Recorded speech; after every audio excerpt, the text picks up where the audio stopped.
Congratulations, you've just become a Stormtrooper. Good news? You've officially made it into one of the most feared military forces in the galaxy. You're technically working for the Galactic Empire, which sounds cool, right? Bad news? I don't think you're going to last very long, because being a Stormtrooper really sucked. Whether it's late at night and you're winding down, or you just need something slow and familiar to keep you company, grab a snack, get comfortable, and let the galaxy fade around you. And if you really enjoy what I'm doing here, feel free to subscribe. Also, let me know in the comments where you're tuning in from. It's always fun to see where Star Wars fans are watching from across the galaxy. Now, let's begin. You were just a kid. You probably don't even remember your parents. Most Stormtroopers don't. You were taken when you were young, real young. Not in some dramatic snatching in the middle of the night. No, the Empire didn't need theatrics. They had a system. Entire sectors, especially in the Outer Rim, signed agreements. Some were forced, some were bribed. Some didn't even know what they were signing. But once it was done, you were part of the quota. You were just another number. They told your parents it was an honor, that you'd have a future, that you'd serve the Empire and come back strong, disciplined, maybe even a hero. But nobody comes back. Not really. The person you were, the kid who liked stars and drawing shapes in the dust, that version of you never made it past the first transport. You were shipped off in a cold, windowless shuttle with a dozen other children who looked just as confused as you. There was no crying, not after the first hour. The ones who cried got shouted at. The ones who kept crying got isolated. Your name was gone within a day. You were given a number. You didn't get to pick it. You didn't even get to understand it. It was assigned. Cold, random, meaningless. But you learned it fast. Because if you didn't respond when it was called, you did push-ups until your arms gave out and your vision blurred. You weren't a person anymore. You were property, uniformed property of the Imperial war machine, and you were only, 6, 7?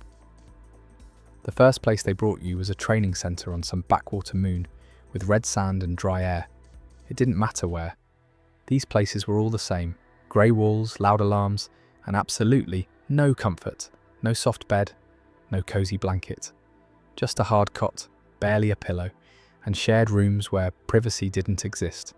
You learned to shower fast, change faster, and never speak unless spoken to. You saw kids getting punished for asking questions, for looking out the window, for smiling, and that was just the beginning. They kept you busy. Drills in the morning, simulations in the afternoon, propaganda films during meals, constant reminders, the Empire is peace. You didn't believe it. Not at first, but when that's the only voice you hear, day after day after day, something inside starts to break. It's like being rained on constantly. At first you try to shake it off, but eventually you just get soaked. Your instructors didn't have names either. They were troopers, old ones, tough ones, scarred up and bitter. They yelled a lot, they hit sometimes too, when the cameras weren't watching. They didn't care about your past, they didn't care about your fear. They cared about one thing, turning you into a soldier. At night, you lay on that cot and stared at the ceiling. It was too bright. They never turned the lights all the way off. Something about always being alert. You didn't sleep well. No one did. Sometimes you heard someone whimpering a few bunks over. Then you heard boots, then silence. The training got harder. You were made to run in full gear, learn to fire a blaster before you could even hold it properly. Some kids collapsed, some broke bones. The ones who couldn't keep up, you didn't see them the next morning. Nobody asked questions. Nobody dared. By the time you were 10, you weren't really a child anymore. You were a number in a uniform, eating cold rations, dreaming of nothing, and that's exactly how the Empire wanted it. You never really got used to it. The cold floor every morning, the buzz of the lights flickering on too early, the sound of boots slapping against metal grates as another day of drilling began. But you learned not to complain. You learned not to speak unless you were ordered to shout. And even then, it had to be the right shout. You woke up in a room packed with other boys and girls, but none of them felt like friends. You couldn't afford friends. They were competition. Rivals. If you helped someone up during drills, it meant falling behind yourself. And falling behind meant being punished. It was the same every morning. Roll out of bed, fold your sheet tight enough to bounce a credit off it, stand at attention before your bunk, before the siren stopped ringing, or else you were doing laps in full armor before breakfast. And breakfast, it wasn't food, it was fuel, dry ration cubes, some bitter green liquid, and a protein pack that smelled like paint. But you ate it fast because the clock was always ticking and the instructors were always watching. Then came the drills, marching in sync. If one boot landed even a half second off, start over, in full armor, under the sun. You remember the way your body ached after those endless drills on rocky fields, your boots filled with dust, your socks stuck to your skin, and all around you, the same angry shouting. You didn't get to rest. The only breaks were when you switched from physical drills to simulations, and those weren't any easier. You sat in cold, dark chambers, strapped into training rigs that jolted and spun and flung you around, trying to teach you how to shoot straight, even when you were upside down and nauseous. You learned to aim, to breathe, to fire, to shoot first and think later, to hit moving targets under stress, to ignore the voice in your head that said, "This isn't normal." They trained you with stun rounds first, and then with real ones. One day, you were told to shoot at a dummy. The next, it was a prisoner. No name, no backstory, just a traitor. You hesitated, just for a second, and that was enough for them to pause the drill, drag you out in front of everyone, and beat the hesitation out of you. The lesson was simple: don't think, just obey. Some of the other cadets started to change around that time, not just physically, though you all did. You got taller, stronger, your voices cracked and your muscles ached from growing fast and training faster. But the real change happened behind the eyes. You saw it every time someone got picked to lead a squad. It gave them just enough power to go mad with it, to scream like the instructors, to punish others like they'd been punished. It became a game. Who could be the most ruthless? And if you didn't play along, you were soft, weak, a target. You remember one cadet. He had a nervous laugh. He still asked questions. He tried to share his food once, and for that, he got thrown into the recycler chute. He was gone the next morning. Just gone. Nobody said anything. Nobody dared. You started carrying your blaster like it was a limb, sleeping with it, cleaning it until it shone, naming it maybe, because it was the only thing in the galaxy you could control. Not your schedule, not your meals, not your future, just this weapon. And it had one job: to turn you into a perfect tool of the Empire. When the instructors weren't watching, the stormtroopers in training turned on each other. Fights broke out in the sleeping quarters. Silent, brutal brawls in the dark. The losers got sent to medical, or worse, transferred to the harder camps. You prayed you wouldn't end up there. You heard rumours, night drills, shock collars, brain wipes. So you trained harder, you ran faster, you kept your mouth shut even when your knees buckled and your lungs burned. You practiced formations, memorized protocols, learned the exact angle to hold your blaster while on patrol. Every movement had to be precise, calculated, and if it wasn't, they started all over. It didn't matter if you collapsed. If someone passed out, they were dragged away. No questions asked. You were shaped, pressed, molded, like Durasteel under pressure, bent into a shape that would fit the Empire's machine. By the time you were 16, your reflection didn't even look like a person anymore. Short buzz-cut hair, expressionless eyes, jaw always clenched, a number stitched into your collar. No freedom, no laughter, no softness left, just survival. And yet, even then, there was a strange pride. You were still alive, still in the program. That meant something, didn't it? It had to. Maybe, just maybe, once you graduated, things would get better. Maybe you'd get assigned to Coruscant. Maybe you'd patrol shiny halls instead of marching through mud. Maybe you'd even see space. But that hope, that tiny flicker, was just another tool they used to keep you going. Because the truth was, you weren't becoming a soldier. You were becoming a stormtrooper. You don't even remember when training ended and real deployment began. There wasn't some grand ceremony, no celebration, no final test where you felt ready for what came next.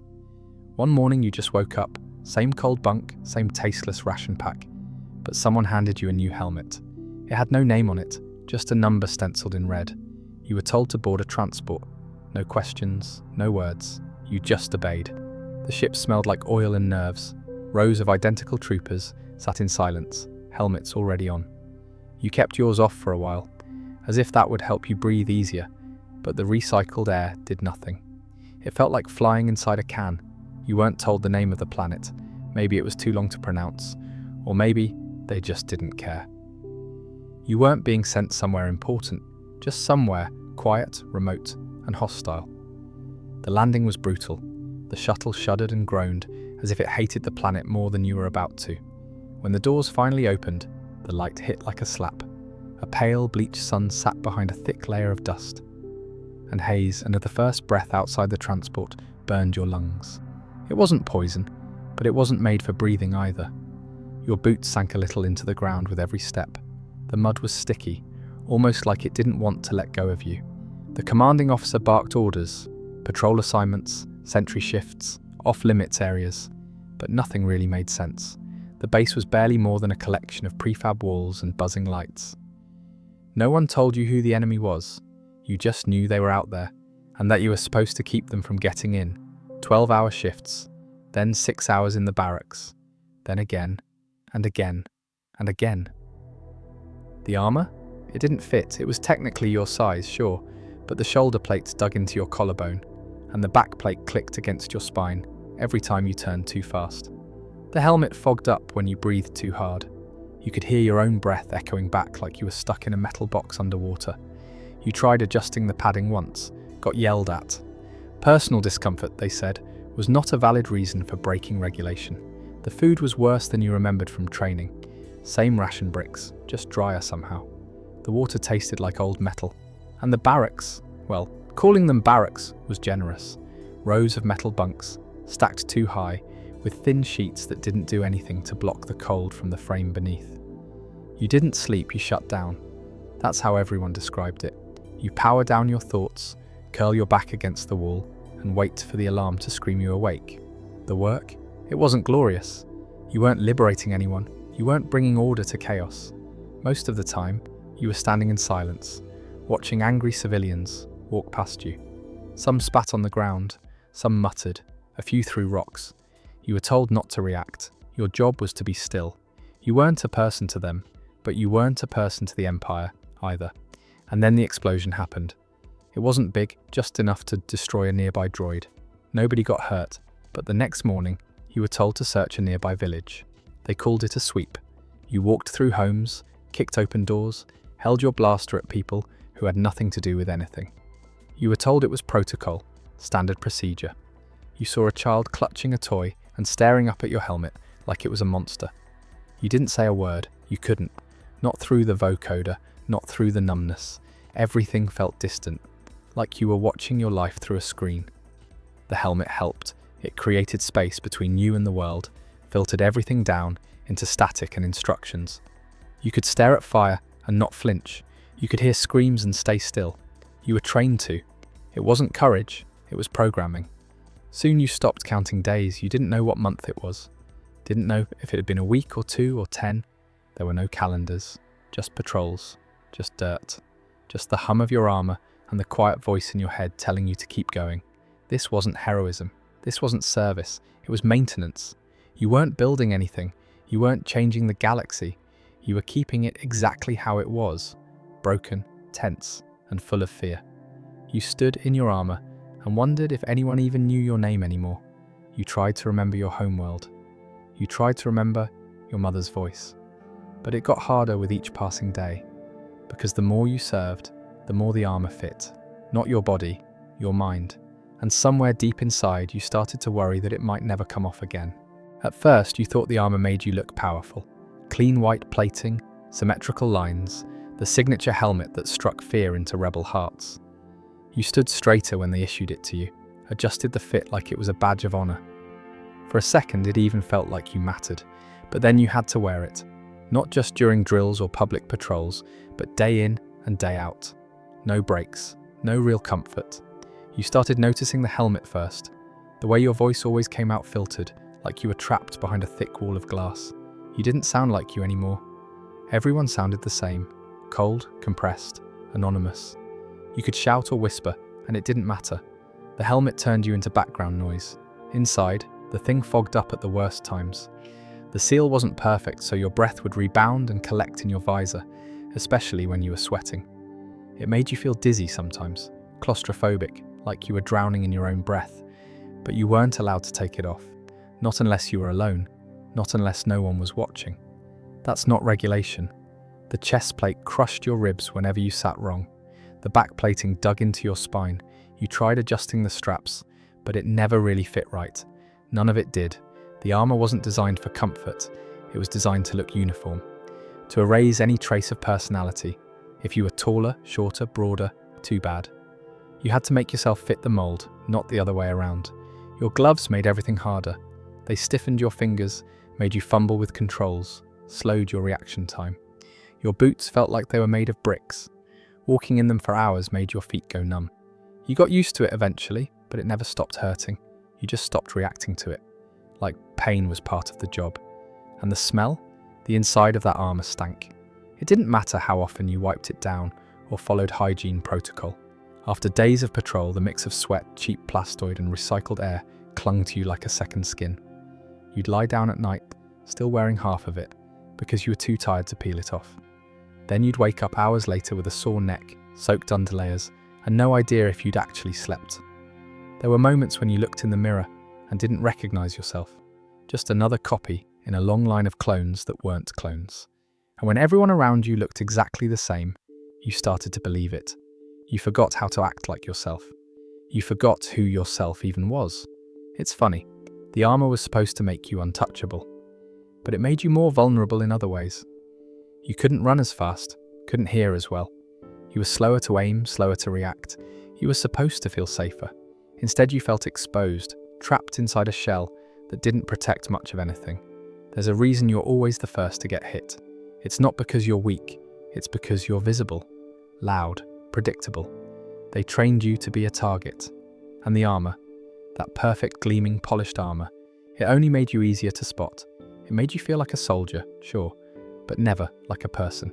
And after a while, you stop wanting to take it off. Not because it's comfortable, not because it works, but because there's nothing left underneath it that you want to see.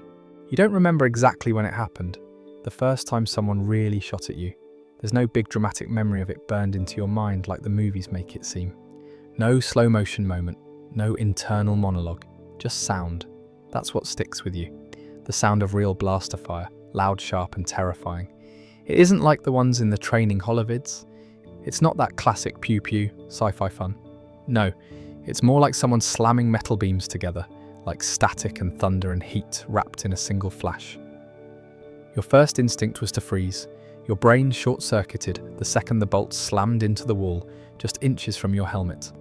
You were trained for this, over and over again, in simulations. You were told how to react, how to duck, how to return fire, and move as a unit.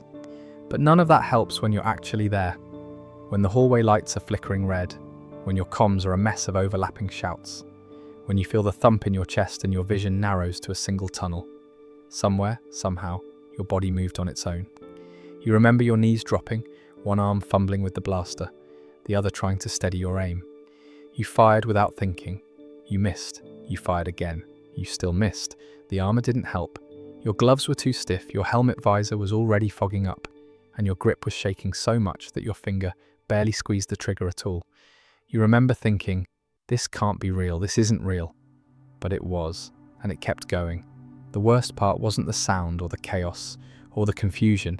It was the silence between the shots. That eerie half-second where everything goes quiet. Your squad holds its breath. No one knows if they've hit anything, and all you can hear is your own ragged breathing echoing inside the helmet. That's the moment it hits you. You could die right now, right here, in this hallway, on this moon, during this mission that nobody will remember. You are completely and utterly expendable. And when the fighting ends, that's when the real weight sets in. You look around and do a quick head count. Somebody's missing. Someone always is.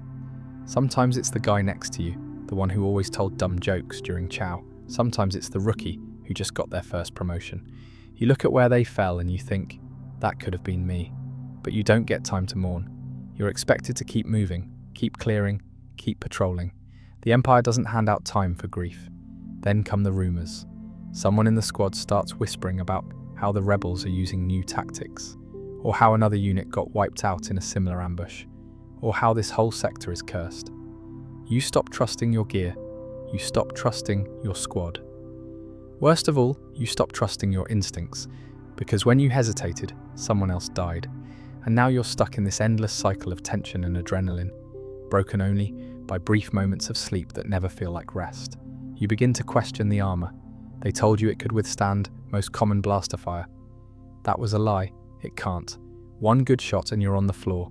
If you're lucky, the bolt glances off the plastoid plates. If you're not, it finds the gaps. Under the arm, at the neck, through the visor. And that's it. Done. You've seen enough troopers go down to know how little protection the armor really offers. The shine might look good in parades, but in a firefight it just makes you easier to spot. And don't get started on the helmets. The field of vision is terrible.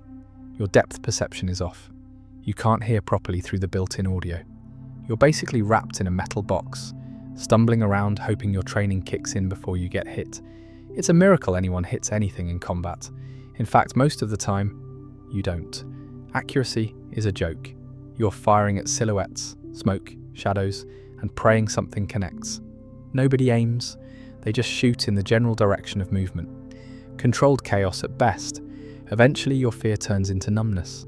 You don't get scared anymore, not in the same way. The shots still make you flinch, but you stop thinking about what could go wrong. You become a piece of the machine. Wake up, clean your gear, march to the next location, engage if necessary, repeat. Rinse and repeat, over and over, until the days start to blur. You forget what system you're on. You forget why you're there. Sometimes you even forget your own name. You are your designation now. TK whatever. That's all that matters. The missions don't stop. The galaxy's too big, and there are always rebels somewhere. You could be fighting to reclaim a fuel depot, or flushing out insurgents in an alley, or burning moisture farms because someone tipped off the Empire. It doesn't matter. The Empire says shoot, you shoot. The Empire says hold position, you hold it.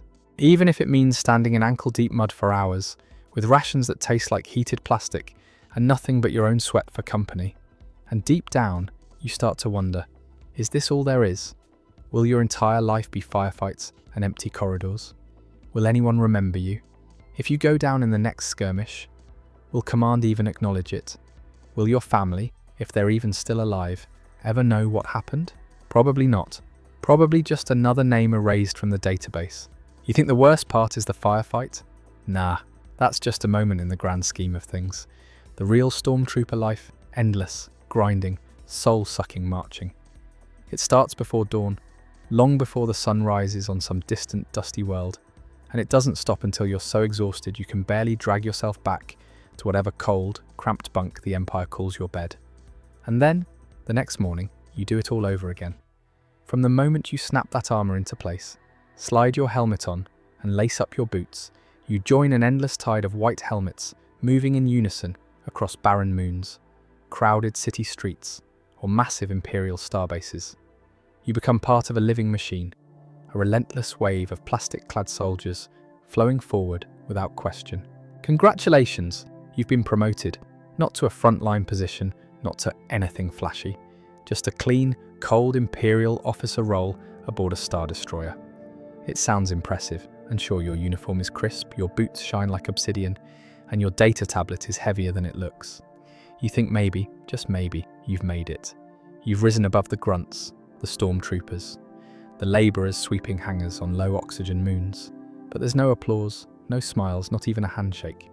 You're handed your clearance codes and told to report to Deck 18, Section C, Room 14. You pass by a few other officers. They look straight ahead. You try to nod. Nothing. They move like ghosts. Your quarters are small, not in the cosy personal space kind of way, in the don't unpack because you won't be here long kind of way. There's a bed, exactly 90 centimeters wide. There's a wall slot for nutrition capsules. There's a mirror that doesn't quite reflect your eyes properly. And that's about it. The walls hum faintly with the vibration of engines. The artificial gravity, pulling at your shoulders just a little harder than it needs to. Welcome home. The next morning, your datapad wakes you before you've even fallen asleep. The schedule is brutal. You're expected in uniform by RO400 ship time. No creases, no spots, no deviation. Your commanding officer is Commander Rull. You meet him exactly once. He doesn't look at you. He doesn't need to. You get your orders, observational oversight on Squad Delta's deployment schedules. You don't ask questions. You're not here to lead. You're here to supervise and shut up. Breakfast, if you can call it that, Compressed protein cubes with something faintly resembling scrambled eggs, but definitely not. You eat alone and fast in the officers' mess. There are others at the long metal tables, sure, but no one talks, no one even chews loudly. Everything is sterile, every bite a reminder that the Empire doesn't reward joy. It tolerates efficiency. Your first week is training. Not combat, not strategy. You're taught how to stand, how to walk, how to deliver a verbal report without inflection. You memorize 87 procedural protocols for emergency lockdowns, but you're never told how to feel about any of them. There's no room for instinct. There's just what the Empire expects and what the Empire punishes. By day 5, you learn about the look, the one officers give each other from across the control deck. Part paranoia, part silent begging. Everyone's replaceable. Everyone's expendable. If you mess up, someone else takes your post. If they mess up, you might be forced to report them. You don't want to, but you will. Because if you don't, you'll be next. And they know that too. One evening, you're summoned to the main bridge. You straighten your collar, check your boots again, and step into the command chamber. It's massive, wide and silent as a tomb. The crew operates consoles below in neat rows like human circuitry. The officer in charge says nothing to you, just points to a station.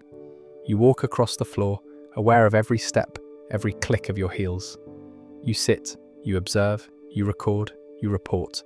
You spend 6 hours monitoring the hyperspace transit logs of civilian vessels.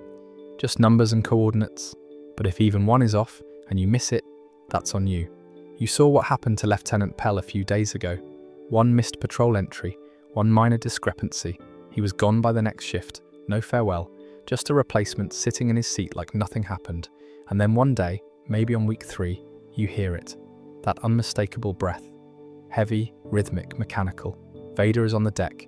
No one moves, no one breathes. Even the hum of the ship seems to dim. He walks slowly, the sound of his steps echoing sharper than they should. You don't know why he's here. No one ever does. But someone's going to die today, and you hope, in the deepest part of your soul, that it's not you. You keep your eyes on your terminal. You feel him pass behind you. The air feels colder. A commander speaks too slowly. The next moment, you hear it. A thud, a strangled gasp, and silence. You do not turn around. You do not speak. You do not even blink. You continue typing your report, pretending you didn't just hear a man die 5 feet behind you. That's how it works now. That's what being an officer means. Later, back in your bunk, you lie on the stiff mattress staring at the ceiling, still dressed in uniform because you're too scared to be caught out of it. You wonder if this is really better than being a Stormtrooper. At least they had each other. At least they got fresh air once in a while. You turn off the lights and try to sleep, knowing the datapad will buzz again in just a few hours. The ship hums around you, distant and impersonal. You think about your family, somewhere back on Corellia or Lothal, and you wonder if they even know where you are now. Your uniform is perfect. Of course it is. You've already spent 20 minutes with the lint remover, 15 minutes aligning the seams with a magnetic iron, and a full hour in line for the daily inspection. This isn't vanity, it's survival. A wrinkle is an infraction. A scuff on your boots is worth a demerit. And 3 demerits, that's disciplinary review. No one survives disciplinary review with their pride intact or their job. You'd think the Empire would care more about your brain than the shine of your chest insignia. But no. In the military bureaucracy of the galaxy, appearances are everything. A spotless uniform says control. Control says order. And order says fear. And that's what the Empire runs on. Your shift starts before ship time even turns over to morning. Technically, there is no morning on a Star Destroyer, just cycles. Work, eat, report, sleep. You're on Cycle D now, which means you wake up to blaring corridor lights, queue for a 30-second shower, then join the black parade of officers heading down the hall like droids in human skin. In training, you were taught how to walk.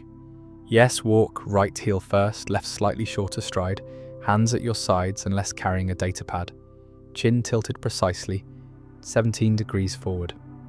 You failed the walk test twice, if you're being honest. The officer watching you said, "You move like someone who thinks." That's not a compliment here. On paper, your duties are simple. You manage logistical reports for outer rim patrol vessels. In practice, you sit in a cold room full of flickering lights and data charts, that look like scrambled code to anyone who doesn't live and breathe this stuff. A number's off, you find the source. A fuel reading's high, you send the alert. A squadron's 3 minutes late to check in. You log it, then spend the next 5 hours in a silent panic that Vader will drop in again. It's not that you're doing nothing. It's that you're doing everything that doesn't matter. No one thanks you. No one checks your work unless it's wrong. You are a cog, replaceable, small and easily forgotten. Once your supervisor sneezed, just sneezed. The entire room paused like it was an act of treason. He apologized. Apologized for sneezing. That's the kind of place this is. You start to lose your sense of time. Meals blur together. You don't know what day it is because days don't exist anymore. You try to count them by the subtle rotations of the crew. Lieutenant Ramo only works Deck B on day cycles. When you see him twice in a row, you know the calendar ticked over. You think it's been 3 weeks, maybe 4, you're not sure. The food? Let's not even talk about the food. You line up for it like prisoners in your own prison. Flavourless nutrient squares, rehydrated soups that come in shades of grey and brown. Sometimes there's meat, or something pretending to be meat. If you look at it too long, it starts to look back. Social life? What's that? You don't talk to people, you report to them. Every word is monitored, every corridor has ears, even your quarters have surveillance nodes.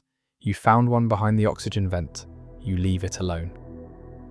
You have nothing to hide, but even less you want to share. Some officers go months without saying more than 5 real words a day. You know because you tried it, you made it 9 days. On the 10th you muttered, "This place is a coffin," under your breath while standing at the urinal. The guy next to you didn't say anything, but he glanced. And that glance was enough. Now he watches you in meetings, writes a little too much in his notes when you speak. You don't trust him, or anyone, and they don't trust you. That's the system working as intended. Then there's the uniform again. It's always the uniform. After a 14-hour shift, you notice the left shoulder thread is coming loose. You panic, like real panic. Because if someone sees it before you fix it, that's a report. That's an incident. That's a mark in your file. You spend 30 minutes stitching it with a safety needle you weren't supposed to keep, hand trembling under the desk lamp in your room. Sleep? Sure, technically. You lie in bed fully dressed from the waist up, boots lined up by your door in exact regulation spacing. You keep your belt clipped, your cap on the hanger, your datapad charged and face up. You dream of data points and fuel logs. You wake up and do it all again. You've heard rumours, stories about officers who snapped. One allegedly walked into the docking bay without a suit and just let the void take him. Another refused to eat the protein bricks and tried to grow her own food in a ventilation shaft. She was reassigned, no one knows where. But the truth is, it's not dramatic. It's just slow. It grinds you down one polished boot at a time. You came in with ambition. Now you measure success by how few words you speak. You used to be funny, used to laugh. Now you consider it a good day if you don't have to correct a Stormtrooper's hallway timing report. And even that's rare. You feel it before you see him. A disturbance. Not in the Force, you're no Jedi, but something instinctual, primal. The air shifts. The lights seem dimmer. The hum of the Star Destroyer grows quieter, like the ship itself is holding its breath. And so are you. Lord Vader is aboard. There's no announcement, no trumpet, no title, no ceremony. He doesn't need one. The hallway simply clears. Men vanish into corners like shadows. Conversations cut off mid-sentence. Even the stormtroopers stiffen up when they hear the first, hollow, mechanical breath. You know the rhythm now. It's slow, deliberate, like someone counting seconds between life and death. You've never made eye contact. You don't dare. You keep your eyes on your datapad, even when the numbers blur and your fingers sweat against the glass. There's a protocol. Stare straight ahead. Never initiate conversation. Never block his path. If he stops, you stop. If he speaks, you answer. And if he ignites his lightsaber, there's no protocol after that. You remember your first time seeing him. He didn't speak. Just walked past a line of officers. One of them, Lieutenant Carez, blinked too slowly. Or maybe he shifted his stance. Something small, insignificant. But Vader paused, turned, raised one black-gloved hand, and that was it. Carez clutched his throat, eyes bulging, boots scraping against the polished floor until he dropped. Not dead, not then, just a reminder. Carez survived, if you can call it that. He doesn't speak anymore. stares at walls. You once saw him cleaning carbon, scoring off a bulkhead with his own sleeve. Vader doesn't come aboard often, but when he does, the entire ship changes. The Admiral's shoulders rise an inch higher. The senior officers tighten their belts. Even the droids adjust their tone to be more apologetic. It's like hosting a thunderstorm and pretending it's a sunny day. Today's different though. He's not just passing through, he's inspecting. Personally. Your section gets the message 5 minutes before he arrives. That's 5 minutes to realign every chair, polish every console, straighten every collar, and mentally prepare for the possibility that your final breath will be taken, staring into a black, soulless mask. You stand in formation, hands behind your back, datapad tucked under your arm. The troopers beside you are statues. You don't even hear breathing. Then you hear his ksh, his boots click against the floor. No cape swish, no wasted movement. He walks like a guillotine. You don't look up, but you feel it. His presence, heavy and sharp. He stops, right in front of someone. Your heart's hammering. Is it you? No, it's the comms tech to your left. She's frozen. You hear Vader speak, low, slow, like a mountain falling on purpose. You recalibrated the array without authorization. Sir, it was... Protocol dictates realignment if signal loss exceeds. He raises his hand. No further words. She collapses, not screaming, just crumpling, like a puppet with its strings cut. You hear the crunch of metal from her headset, then silence. Vader turns, walks on, as if she were a floor tile. You don't move, not until the echoes of his breathing fade. That night you eat in silence. Everyone does. No one mentions her name, not even in whispers. She's gone from the system, her name deleted from the logs by morning. It's like she was never there. And the most terrifying thing? That's normal. But here's the strange part. Some people admire him. They say he's efficient, disciplined, that when Vader's around things work, that ships leave on time, that errors vanish, that departments operate like clockwork, because no one wants to risk being noticed. You've seen officers stand straighter just because they think he might be watching. You've seen stormtroopers re-clean an already pristine blaster in case inspection comes. You've seen commanders rewrite entire reports in passive voice just to avoid implying blame. The fear is productive, but it's not healthy. You start to dream about that sound, the breathing, even when you're off duty, even when you're alone. Once, during sleep rotation, you woke up standing by your own door, uniform half on, datapad in hand. As if preparing to be inspected, he gets inside your head, inside your bones. Not through words or speeches, but through absence. Through the memory of what he could do, might do, has done. And the worst part? You're starting to understand why people obey him. Because fear works. There's a place aboard every Star Destroyer where no one wants to be, yet everyone ends up eventually. The officer mess. Not the trooper mess, where grunts eat in robotic rows, but the mid-tier zone for people like you, people with titles. Desks, tiny quarters, with just enough room for ambition and just enough stress to ruin your sleep. The cafeteria is stainless steel and silent, even during peak hours. The lights are a little too bright. The trays are always just a little wet. You grab yours, pick a rehydrated brick they claim is Nerf meat, and avoid the mystery grey thing that jiggles when the ship turns. You head to a table near the corner, not too far from the doors, not too close to the waste chute. That's how careful your life is now. Every move calculated, even sitting. Conversations here are whispers. No one wants to be overheard, especially not by droids, especially not by Vader's droids. You've heard rumours that the black protocol droid sometimes sits in and records voices, sorting for treason keywords. Could be nonsense. Still, no one takes chances. Across from you, Lieutenant Belk eats silently. He always sits alone. 3 weeks ago, he laughed at a joke someone made about Stormtrooper aim. Not loudly, just a breath and a half. The next day, his access codes were downgraded, and he got reassigned to waste management logistics. That's what laughing earns you. The higher your rank, the quieter you eat. Because here's the great cosmic irony of the Empire. Promotion doesn't mean respect, it means pressure, risk. You're not celebrated for your position, you're watched.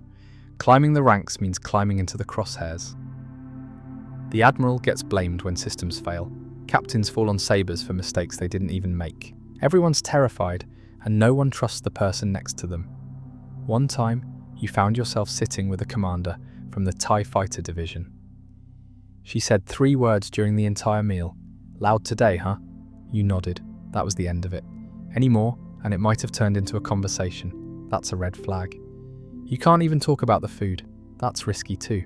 Someone once said the stew smelled like Wookiee fur. A quartermaster filed a complaint. An internal memo was sent. Weeks of uncomfortable briefings followed. Now no one talks about food, or TIE fighter crashes, or why Sergeant Malvo suddenly stopped showing up. This silence infects you. You start thinking quieter thoughts. You stop making eye contact. You forget how to speak in contractions. You start using words like affirmative and standard deviation in casual sentences. You rehearse neutral expressions in the mirror. You learn how to smile without creasing your cheeks. There are no jokes on a Star Destroyer, no birthdays, no hobbies, no music. At best, there's gossip. Careful, coded gossip. Someone once passed a note that just read, "Deck 7's lights flickered." He noticed. That was enough to send 3 people into panic. Loneliness is mandatory here. It's part of the uniform. The moment you bond with someone, you're vulnerable.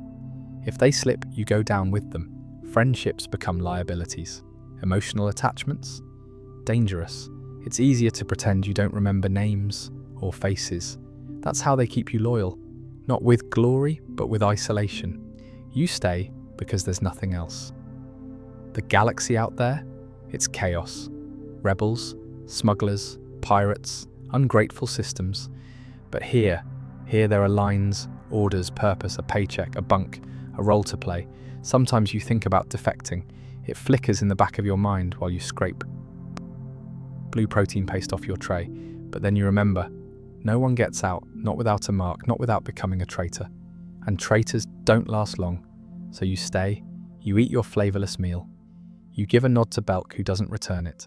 You keep your voice low, your eyes lower, and your ambitions lowest. Because the only way to survive on a Star Destroyer is to disappear without dying. And even then, there's no guarantee. Forget the propaganda posters. Forget the glossy recruitment holovids showing Stormtroopers marching proudly through spotless hangars with the Imperial March echoing in the background. Because the real life of a Stormtrooper aboard a Star Destroyer, it's not glorious, it's not heroic.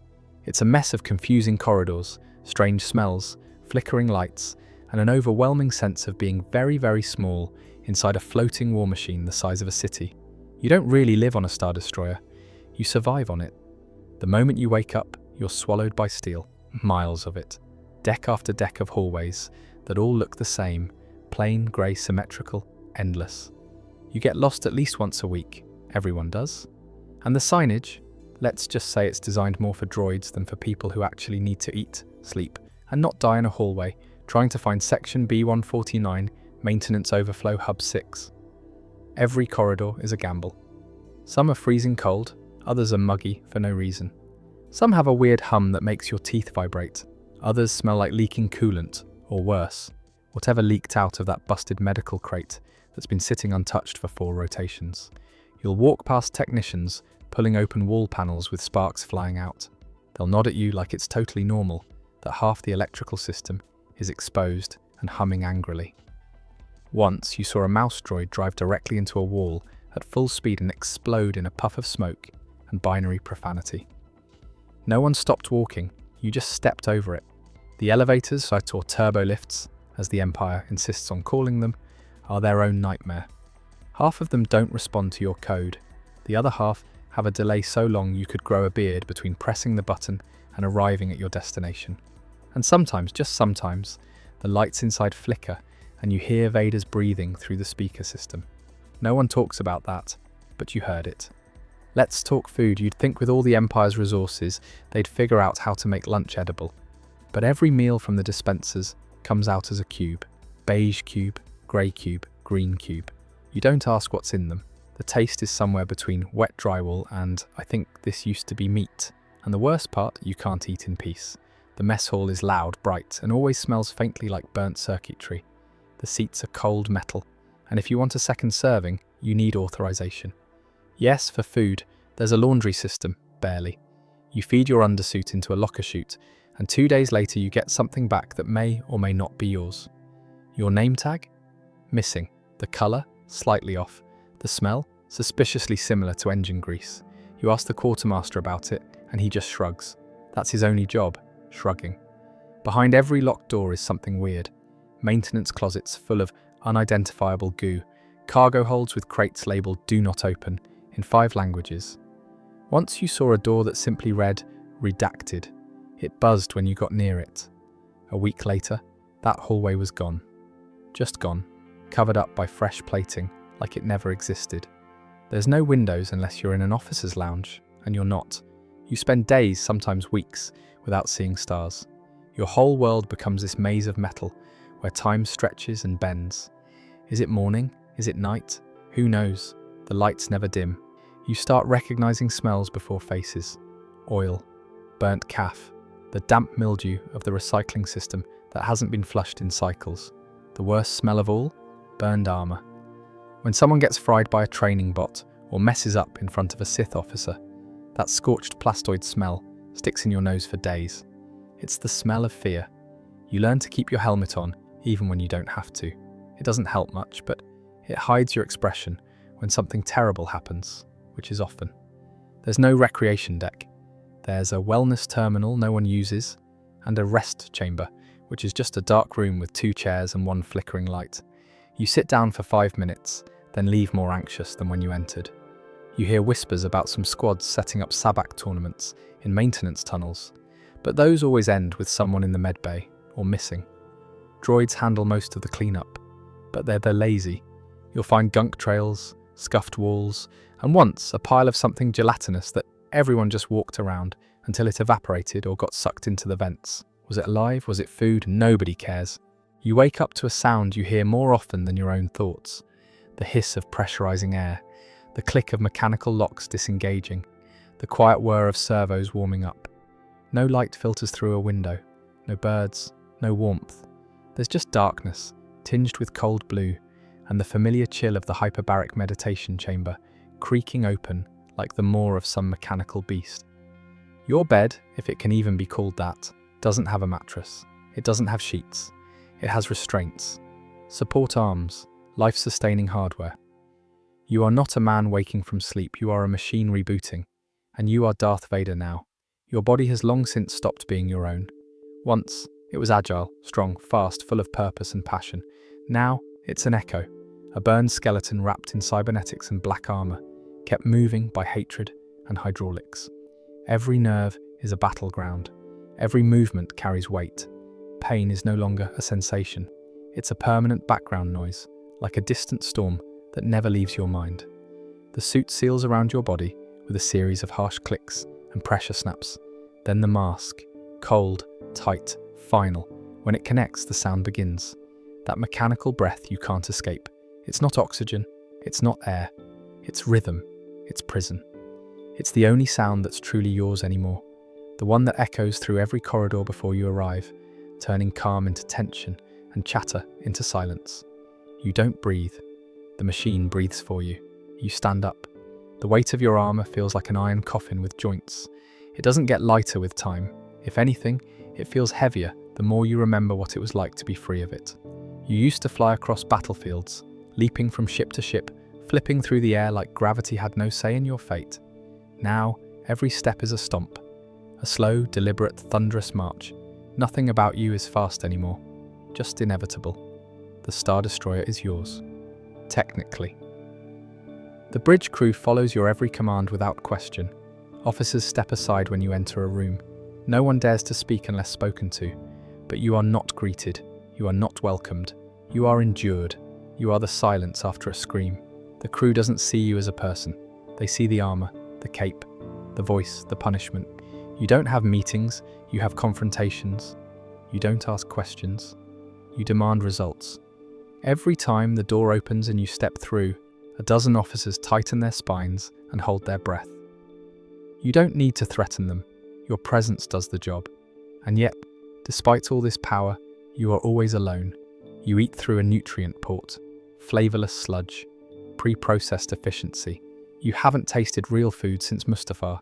No smell of roasted meat, no sweet drinks, no comfort meals or casual dinners or quiet breakfasts.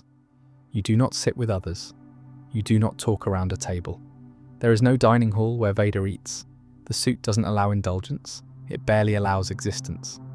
And sleep? Sleep is a memory. You enter power-saving meditations when the body can't stand anymore. Seated in your chamber, half-conscious, sometimes drifting into force-fueled trance states. But rest, dreams, nothing as soft or simple as that. Your mind has been too long wrapped in agony. Your dreams are filled with fire, with screams, with her face, with betrayal, with loss. There's no downtime, no vacations, no shore leave. You don't play games, you don't watch hollows, you don't read for pleasure. Your life has become a checklist of orders from the Emperor. Hunt, kill, enforce, repeat. You are sent across the galaxy like a shadow. You visit systems only to burn them. You land on planets only to interrogate, punish, destroy. When you return to the Star Destroyer, the only thing waiting is silence. And maybe, if you linger too long in the chamber, the ghost of your former self. That version of you that once had a name. A boy born into slavery, turned knight, turned monster. He visits you sometimes in the dark. You don't talk to him, you stare. You wonder what he'd say if he could see what he became. And then there's your voice. You hear it echo in reports, in commands, in threats. But it's not your voice anymore. It's processed, modulated, hollow. It comes out slow and deep and final. You used to joke, you used to argue, you used to scream in joy and in rage.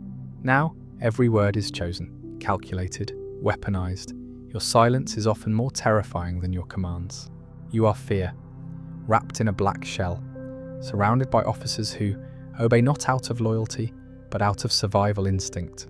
They don't admire you, they outlive you.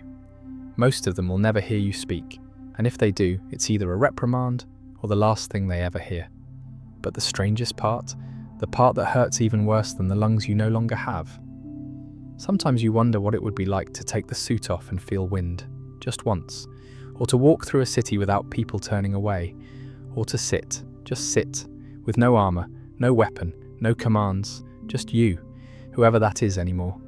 You used to dream of peace, of freedom, of order, but now all you are is function, muscle, command, pain. You are Darth Vader, and there is no escaping it. You step out of your meditation chamber, still feeling the cold weight of the suit clinging to you like a second skin. The corridors of the Star Destroyer stretch endlessly before you, sharp white lights reflecting off the polished floors, humming quietly with the endless activity of thousands of crew members. This is your domain. This is where you command fear. As you walk, the officers and soldiers snap to attention, heads bowed, eyes wary. You're not just a figurehead here. You are the living embodiment of Imperial power. The cold precision of this massive warship echoes your own relentless discipline. Every console beep, every footstep, every quiet murmur is part of a vast machine operating under your command. You pass through the bridge, where officers watch hollow displays showing the positions of countless starfighters and enemy vessels. Your presence hushes the room instantly. No one dares to interrupt you unless summoned. Their loyalty is measured by their fear, not just of you, but of what happens when you're displeased. The ship's enormity is overwhelming sometimes. Thousands of rooms, endless decks and crew spread across the void of space like ants. You wonder how many lives it took to keep this Leviathan running. You don't care about their individual stories. All you care about is order, efficiency, victory. Your hands rest briefly on the cold railing of the command deck as you survey the stars outside the viewport. Space is black and endless. Your mission here is simple: maintain control, crush rebellion, and ensure the Emperor's will is absolute. You know your role is not just strategic but symbolic. The very sight of Darth Vader on the bridge sends chills through both your crew and your enemies. You carry the burden of the Sith, the remnants of a broken Jedi turned dark legend. This is no mere rank, this is a warning. Your commands are precise, your tone cold but purposeful. You do not tolerate failure. Reports come to you, planets lost, enemies neutralized, traitors purged. Your responses are swift and decisive. You do not delegate mercy. You do not offer second chances. Life aboard the Star Destroyer is brutal, even for you. The officers jockey for favor, whispering in the shadows, while stormtroopers march tirelessly through narrow corridors. Supplies are rationed, maintenance is relentless, and paranoia hangs thick in the recycled air. Despite the rigid order, there's a constant undercurrent of tension. You know that beneath the surface, fear breeds ambition. Some officers plot quietly, others openly seek glory. Your presence keeps them in check, but you never forget how quickly loyalty can shift when the balance of power changes. At times, you are reminded of your own beginnings, the raw anger and betrayal that forged you into this being. You know the pain of being shaped by forces beyond your control. That knowledge makes you ruthless, uncompromising. When you issue orders, you do so with the full awareness that your decisions determine millions of lives. This burden is a shadow that never leaves you. There's no room for hesitation, no luxury of doubt. The galaxy is a chessboard, and you are both player and piece. Yet, for all the authority and power, loneliness remains your constant companion. The officers fear you, the crew respects you, but no one truly knows you. Your voice is heard, but your soul remains hidden behind the mask. You retreat to your private chamber sometimes, to meditate, to reflect. There, alone with the hum of the ship and the steady breath of your mechanical lungs, you confront the fragments of your past self, a flicker of humanity buried beneath layers of armor and anger. And still, the Star Destroyer waits, a titan of war carrying the weight of an empire. With you, Darth Vader, standing watch at its helm. You're not just commanding a warship, you're balancing a knife's edge between absolute power and complete submission. Because no matter how feared you are by everyone on the Star Destroyer, no matter how many rebels you crush or how many systems you pacify, there is one being in the galaxy who can undo you with a whisper. The Emperor. You feel him before he contacts you, that strange tightening in your chest. Not the mechanics of your suit, something deeper, a disturbance in the Force.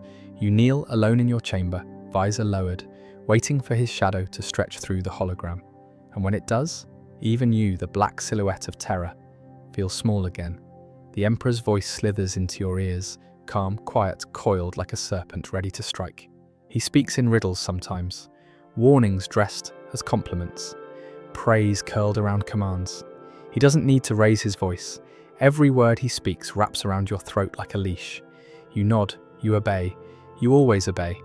Because you remember what happened the last time you thought you didn't need him. You thought you were stronger. You thought love, or destiny, or strength could outmatch him. But now, decades later, here you are, metal, regret, and silence, proof that you were wrong. After his message ends, the air feels colder. You rise slowly. The mask hisses as it seals again. Out there, the officers and troopers think you are the master of this ship. They think you answer to no one, but you carry your master's voice inside your mind like a second heartbeat. You patrol the halls not just as a commander, but as a messenger of the dark side, and everyone feels it. When you pass, even high-ranking admirals look down, as if they're afraid the Force itself is watching them, which it is, through you. But this relationship, you and the Emperor, it's more than fear, it's punishment. He doesn't just want your service, he wants your loyalty, your soul, your suffering. He watches you through the Force, not just to ensure obedience, but to savor your torment. When you speak to officers, you sometimes hear his tone slip into your voice. That slow, deliberate menace. That cold cruelty that never shouts but always threatens. You didn't used to speak like this.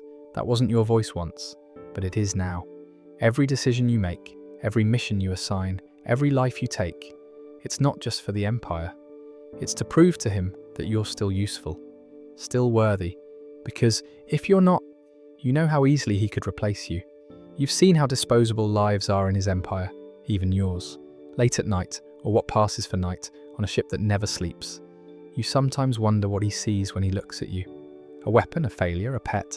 You've become something inhuman in your pursuit of his approval. And yet, it's the only thing keeping you alive. There are rumors, of course, whispers among the crew, that Vader has secrets. That he's not just some tool of the Emperor, but something darker, something broken. They don't dare say these things where you can hear them, but you know. You feel their fear shift when you walk by, and sometimes you're not sure who they're more afraid of, you or the man who controls you. Even the officers closest to you tread carefully.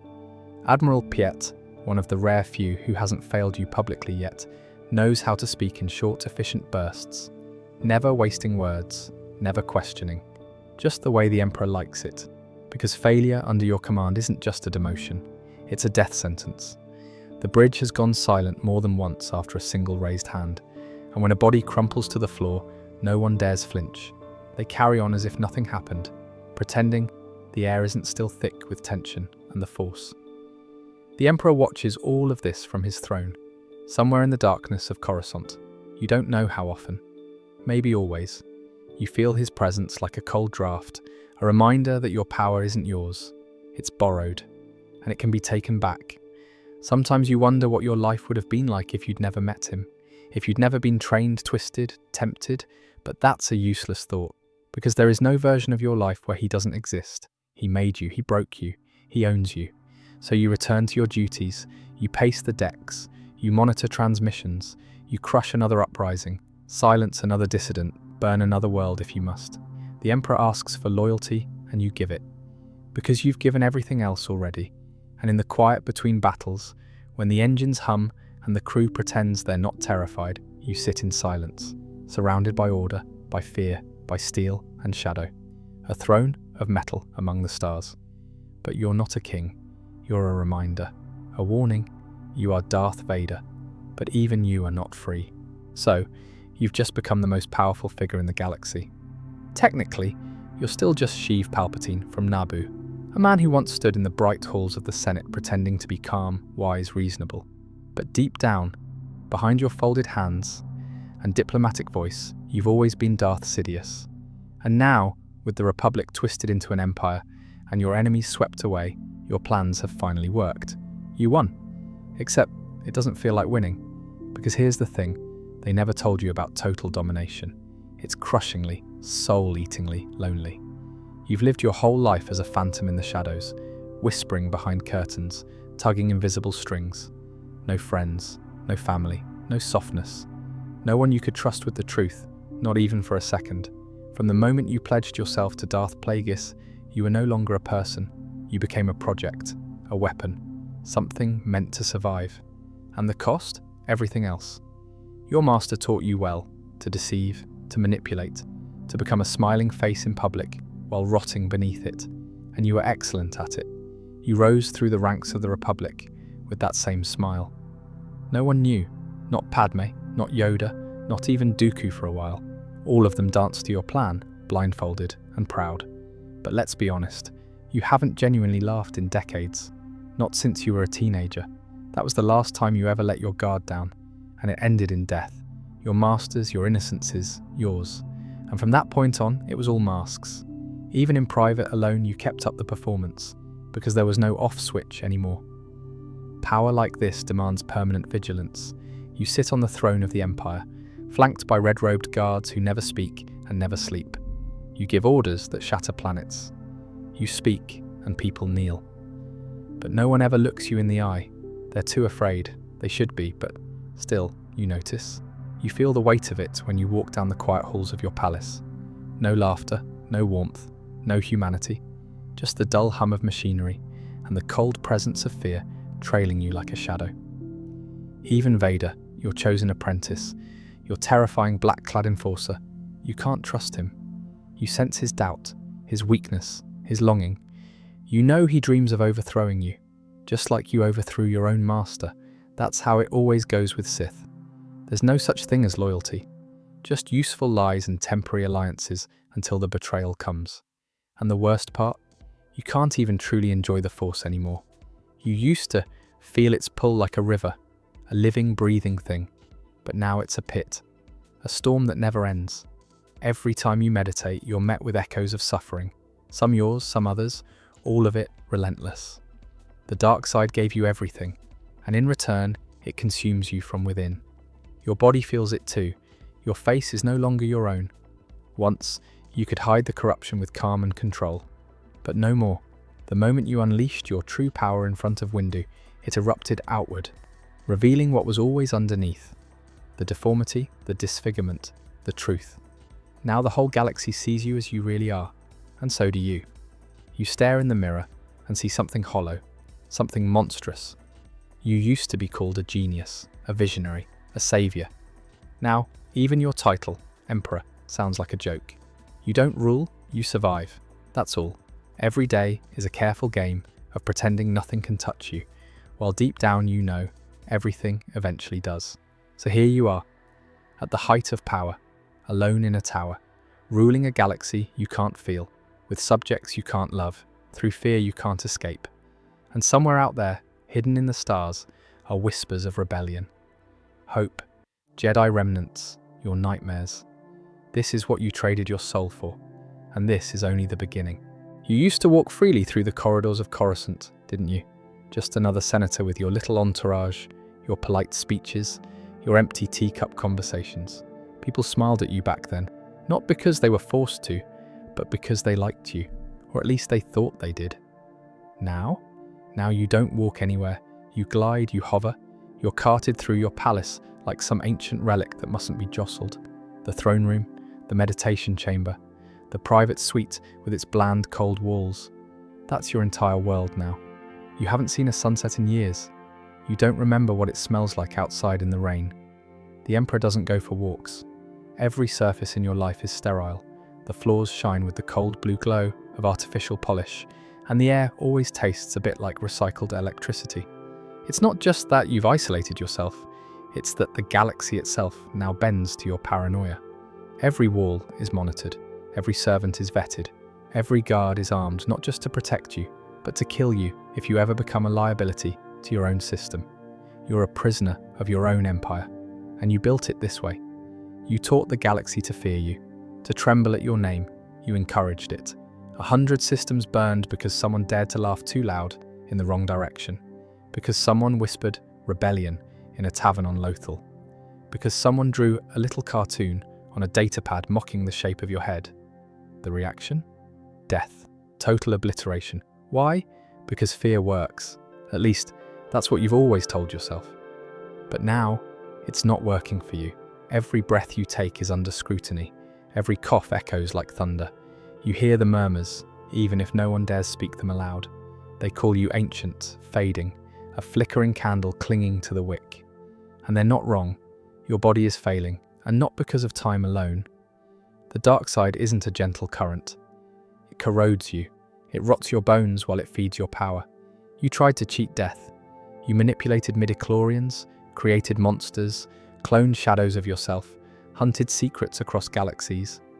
But you haven't solved it. Not really. You're still dying, just slower. And that's the part that stings the most. You've spent your whole life turning others into pawns. But now the dark side is doing it to you. You thought you were the master, but the deeper you went, the more you became its servant. It wants you bitter, it wants you cold, it wants you alone. And it always gets what it wants. Even the throne, this massive obsidian monument to your control, feels like a joke. You remember when you first sat on it, the way your fingers curled around the armrests, the thrill, the weight, the sense that you had finally arrived. But now, it's just a chair. You sit there like a ghost, while stormtroopers march in rhythm far below, like wind-up toys. You could scream and no one would hear. You could die and they'd keep marching, oblivious. And what about Vader? He's the closest thing you have to a companion, a twisted, tragic husk of a man who betrayed everything he once loved to sit beside you in silence. You don't talk about the past, you don't joke, you don't reminisce. He kneels, grunts, kills, leaves. That's it. And even then you feel his hesitation, his doubts, his dreams of his son. His thoughts are not yours to command, not fully, not anymore. So what are you now? You're the Emperor of the galaxy, the supreme ruler of trillions, but you're also a man sitting alone in a vast echoing palace. You used to give speeches to the Senate. Now you mutter to yourself in the dark. You used to manipulate armies with the flick of a finger. Now you struggle just to keep your eyes open through the pain. Your guards don't protect you from enemies. They protect the galaxy from you. You dreamed of eternal rule, of reshaping the galaxy in your image. But that image is crumbling. Bit by bit, clone bodies fail, experiments collapse. Your vision of forever is just a flicker in the cold. You rule from a chair that might as well be a coffin. The people you lead, they hate you, or worse, they don't even know your name. Just the symbol, just the fear. The galaxy has moved on, and you're still here, fading, watching, waiting, dreading the day someone finally pulls the curtain back and sees the shriveled old man behind it all. You've always believed you were 10 steps ahead. Every game, every scheme, every war, you moved like a phantom behind the curtain, letting pawns and generals do your bidding while you watched from the shadows. You turned the Republic into an empire with a signature and a smile. You convinced the galaxy to trade freedom for security, truth for propaganda, order for control. And they cheered for it. They welcomed you, applauded you, believed in you. But now the storm you created is cracking at the edges. You sit in your throne room on the second Death Star, this monstrous, hulking weapon designed to remind the galaxy who holds the leash. It's not even finished. You ordered construction to begin before the debris from the first one had cooled. Resources were drained, worlds were stripped bare, entire populations enslaved just to build this floating symbol of your obsession. And for what? For control. Not security, not peace, just the illusion that if your enemies are afraid enough, if the stars themselves tremble at the sight of your machines, no one will dare look too closely at the fragile old man holding it all together. But people have been looking. Rebellions are sparking like brush fires. Saboteurs worm through your fleets. Officers whisper in corners when they think no one's listening. They question your judgment, your obsession with a ragtag group of rebels. They see your focus shift from the galaxy at large to one boy, Luke Skywalker, a name you repeat more than any other. The irony isn't lost on you. The Sith philosophy teaches that fear leads to control and control leads to order. But it's not true, not completely. Fear leads to cracks, and cracks lead to collapse. The more tightly you squeeze, the more systems slip away. And now, here you are, once again, obsessing over one single Skywalker. History repeats, doesn't it? Anakin was the key once. Now it's Luke. You tell yourself this is destiny, a final test. That if you can just break the sun, mold him, forge him into your next apprentice, you can cheat death itself, rule forever. But deep down, you're scared. You feel it in your bones. The darkness doesn't lie to you, but it also doesn't comfort you. You've seen your own death, in visions, in dreams, in whispers, from long-dead Sith who chuckled in your nightmares. You see betrayal, you see fire, you see falling, and you ignore it, because to acknowledge it would be to admit weakness. You can't do that, not now, not ever. And so you wait on this unfinished fortress, luring Luke in like a spider in the center of its web. You smile, you posture, you throw lightning from your fingertips and speak of destiny like it's a script only you can read. You laugh when he resists. You taunt him when he fights back. You prod at the cracks in his heart. The way you did with Anakin. You feel so sure, so practiced. This is your masterpiece. But then, something happens. He doesn't fall. He throws his weapon aside. He spares his father. He says, "I am a Jedi, like my father before me." And that's when you realize you lost. Not in battle, not through military failure or rebel tactics. You lost because you never understood hope. You dismissed it, called it weakness, a lie. But it wasn't. It was the one force in the galaxy you never truly accounted for. You thought people were selfish, afraid, easy to break. And many were. But not all.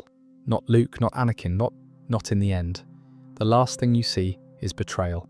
Not from your enemies, from your apprentice, from the man you raised in pain and fury, who turns on you not out of hatred, but out of love, something you spent your entire life destroying. You feel his grip around you.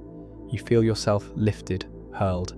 Your body burns in the reactor core of your own creation, consumed by the very power you once claimed to master. And in your final seconds, you don't scream for mercy, you don't plead, you rage. Because you were right. You were right about how the galaxy works, about how people can't be trusted, about how fear controls better than love ever could. But they didn't care. They believed in something you couldn't understand. And that's why you lost. You shouldn't be alive. One day you were just a young Jedi in training, clumsy with your lightsaber, but proud to be one of the few learning the ways of the Force. Then everything crumbled in a matter of hours. The clone troopers you trusted turned their weapons on you. Your masters were cut down, your temple burned, and the entire Jedi Order collapsed into ash.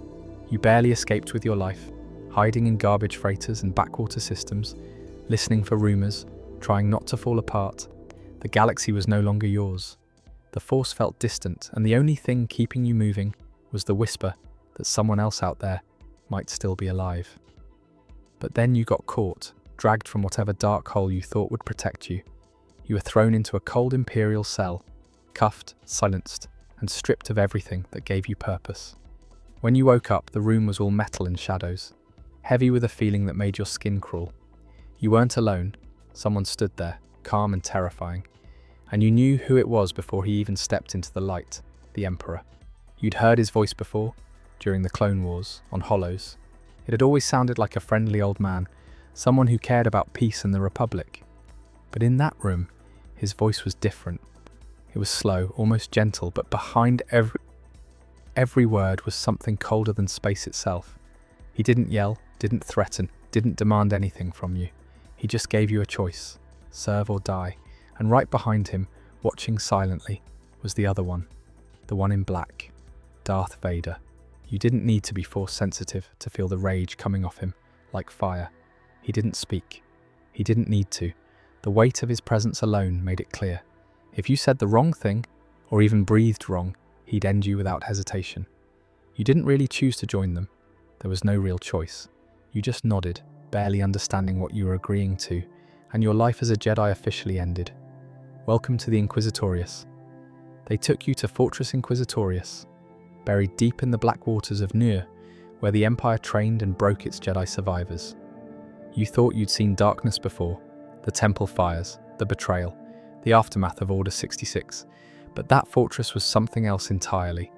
It wasn't just a prison, it was a factory, a place designed to crush identities, erase memories, and turn the last scraps of Jedi into obedient hunters. The others were already there when you arrived. Not friends, not allies, just more broken former Jedi, each with their own number instead of a name. Second sister, fifth brother, ninth sister, titles meant to strip you of everything human. No one asked where you came from. No one cared who your master had been. You were competition now, trained under cruelty and fear. You fought each other as much as you trained together. Some days it felt like the only reason you weren't dead was because Vader still found you useful. And when he trained you personally, those were the worst days. He didn't hold back, not even a little. If you were slow, he'd break your arm. If you hesitated, he'd choke you until you passed out. If you showed weakness, even for a second, he made sure you never forgot it. You started each day not wondering how to improve or what lesson you might learn. You woke up wondering if today was the day you'd die, not on a mission, not in battle, just here in training, crushed like a bug for disappointing the one man who hated you more than the Jedi ever could. The Force wasn't a source of peace anymore. It was a leash, a tool, something used to track, kill, and dominate. You weren't taught to meditate or reflect or seek balance. You were trained to destroy. The lightsabers they gave you, twin-bladed, mechanical, able to spin and hum like a buzzsaw, weren't for defense. They were weapons of terror. You were supposed to use them on your old friends, your old masters, and anyone who dared speak the word Jedi out loud. And that's what made it all worse. You weren't just hunting enemies. You were hunting yourself. Every time you tracked down a survivor, every time you ambushed some poor Force sensitive trying to live quietly on a remote planet, you had to face the truth. That could have been you, should have been you.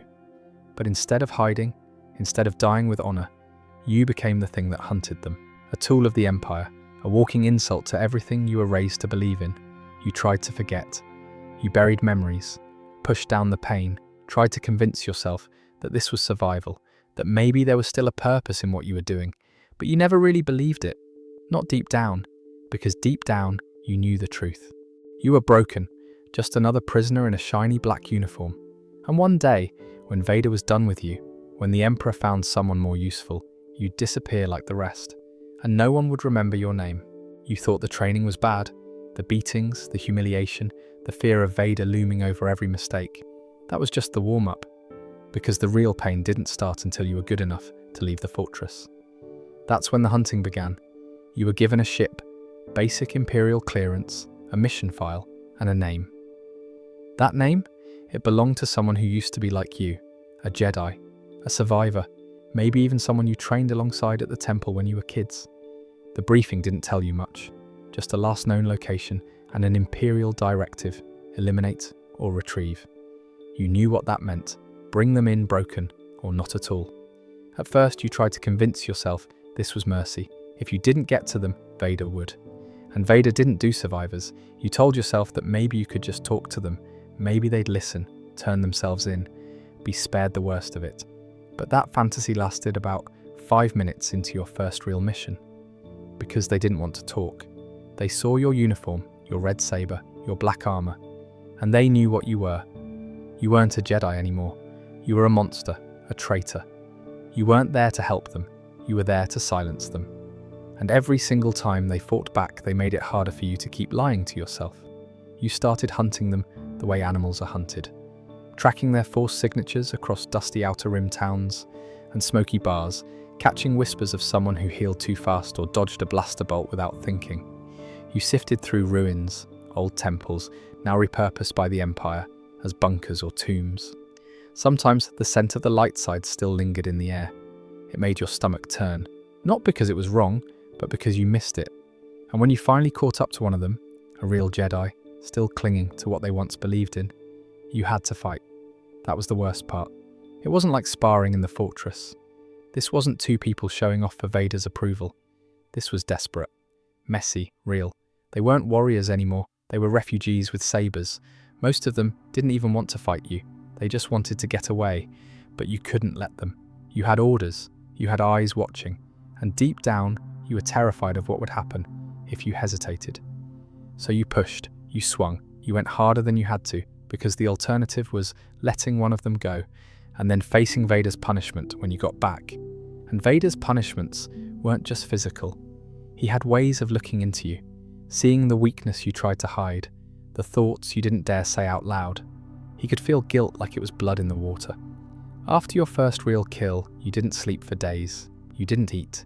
You sat alone in your ship, saber hilt still warm, trying to convince yourself it wasn't your fault, that they'd chosen this, that they could have come quietly, that maybe they were too far gone. But eventually, the numbness set in. The pain stopped mattering. The more you killed, the easier it got. And not because you became stronger or more disciplined, but because your mind just stopped resisting. It was survival. Kill them before they kill you. Obey before you're replaced. Forget before you fall apart. And the Empire made sure you never got too comfortable. They kept your missions unpredictable. Sometimes you'd be working alone. Other times, they paired you with other Inquisitors, rivals who might smile at you in the mess hall and try to stab you in the back mid-mission. Trust wasn't a thing in your world. If you let your guard down, even for a second, one of them might report you for hesitating, or worse, kill you and say you died in battle. And then there were the civilians, the helpful locals who turned in Jedi for a few credits, the frightened villagers who begged you to spare a Force-sensitive child, the mothers, the children. Those were the jobs that really broke you.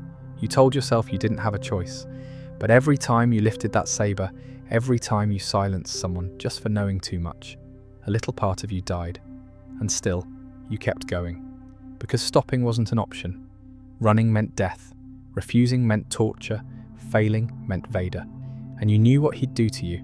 You'd seen it. There was a time when one of the Inquisitors, a girl not much older than you, went rogue, tried to hide a Jedi she'd found. She was tired, burned out, said she just couldn't do it anymore. She was caught before she could even leave the sector. Vader brought her back personally. We all heard the screams from the interrogation chamber, but we never saw her again. Rumor was he kept her alive, barely, just enough to make her an example, just enough to remind us what loyalty meant. So yeah, you kept hunting, you kept killing, you kept pretending the dark circles under your eyes didn't mean anything, because pretending was the only thing keeping you sane.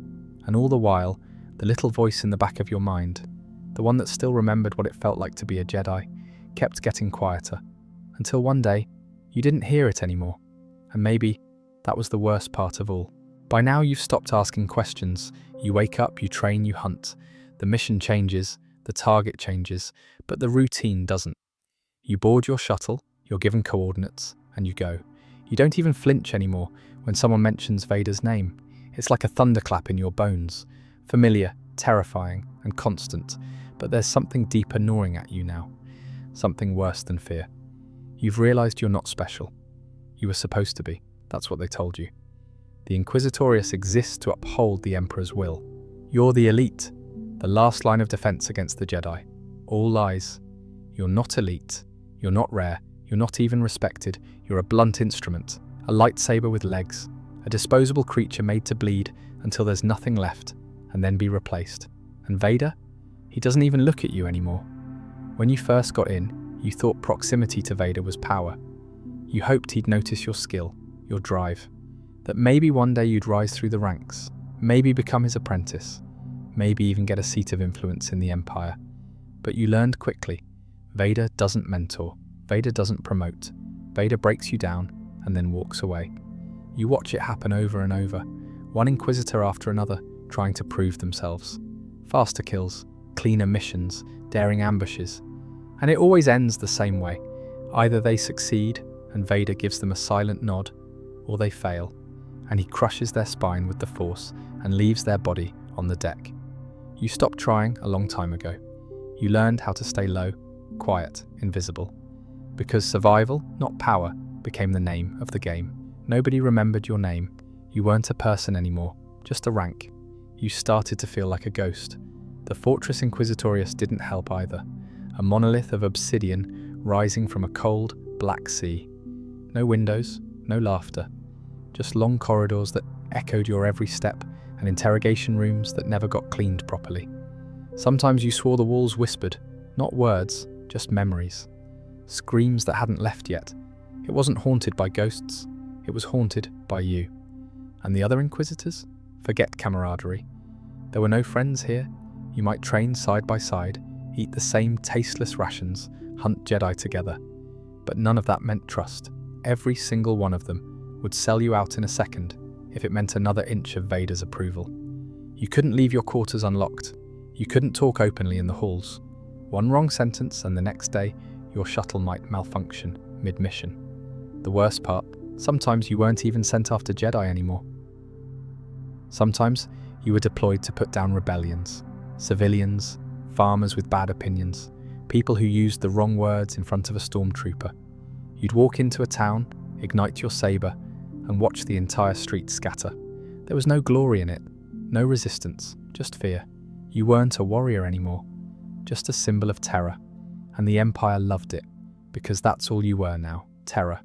You were made to be seen, not heard, paraded, weaponized, displayed like a hunter's trophy at meetings or used to discipline ranking officers. Inquisitors weren't Jedi killers. They were cautionary tales. A message that said, this is what happens to those who question us. This is your fate if you fall out of line. Sometimes you wondered what the Emperor thought of you. You never saw him, not directly, but his influence loomed everywhere, in the doctrine, the orders, the silence. You suspected he didn't care about you at all. You were Vader's project, not his. And Vader? He barely tolerated you. You existed because you were useful. You survived because you hadn't failed. Yet. And you started to feel it. That creeping inevitability, that no matter how many missions you completed, no matter how many Jedi you erased, the day would come when you slipped. Maybe you'd hesitate for half a second. Maybe you'd flinch when Vader spoke. Maybe you'd dream too loudly, and someone would report you. And that would be it. No trial, no warning, just a red saber to the chest. And a new recruit, bright-eyed and trembling, would take your place before your body even cooled. You were disposable, always were. And knowing that, feeling it in your bones, made every breath feel heavier than the last. You wake up every day inside a fortress that feels more like a tomb, where the walls aren't just cold, they're alive with echoes of pain and broken dreams. Fortress Inquisitorius is not a home. It's a place designed to crush you, to remind you every moment that you are trapped, not just physically, but mentally and spiritually. The first thing you notice when you open your eyes is the silence, a silence so thick it smothers any hope or warmth. No birds chirping, no sun warming your skin, only the constant hum of the machinery and the distant thud of boots echoing through endless hallways. Your quarters are small and bare. There's no personal touch allowed here. No pictures, no trinkets, no reminders of a life before this nightmare. Just a narrow bed, a metal table, and a flickering light that buzzes low enough to drive you mad if you let it. It's the kind of place where you start counting cracks in the walls, just to keep your mind occupied. Even the air feels recycled and stale, like it's been breathed in by generations of Inquisitors who lost their minds long before their bodies gave out. Your meals come in trays, cold and bland, designed for efficiency, not taste. You eat because you have to, not because you enjoy it. The food is barely fuel, just enough to keep your body going for the next grueling training session or brutal mission. And the training, oh the training, it never stops. You're drilled, pushed, broken down, and built back up every single day.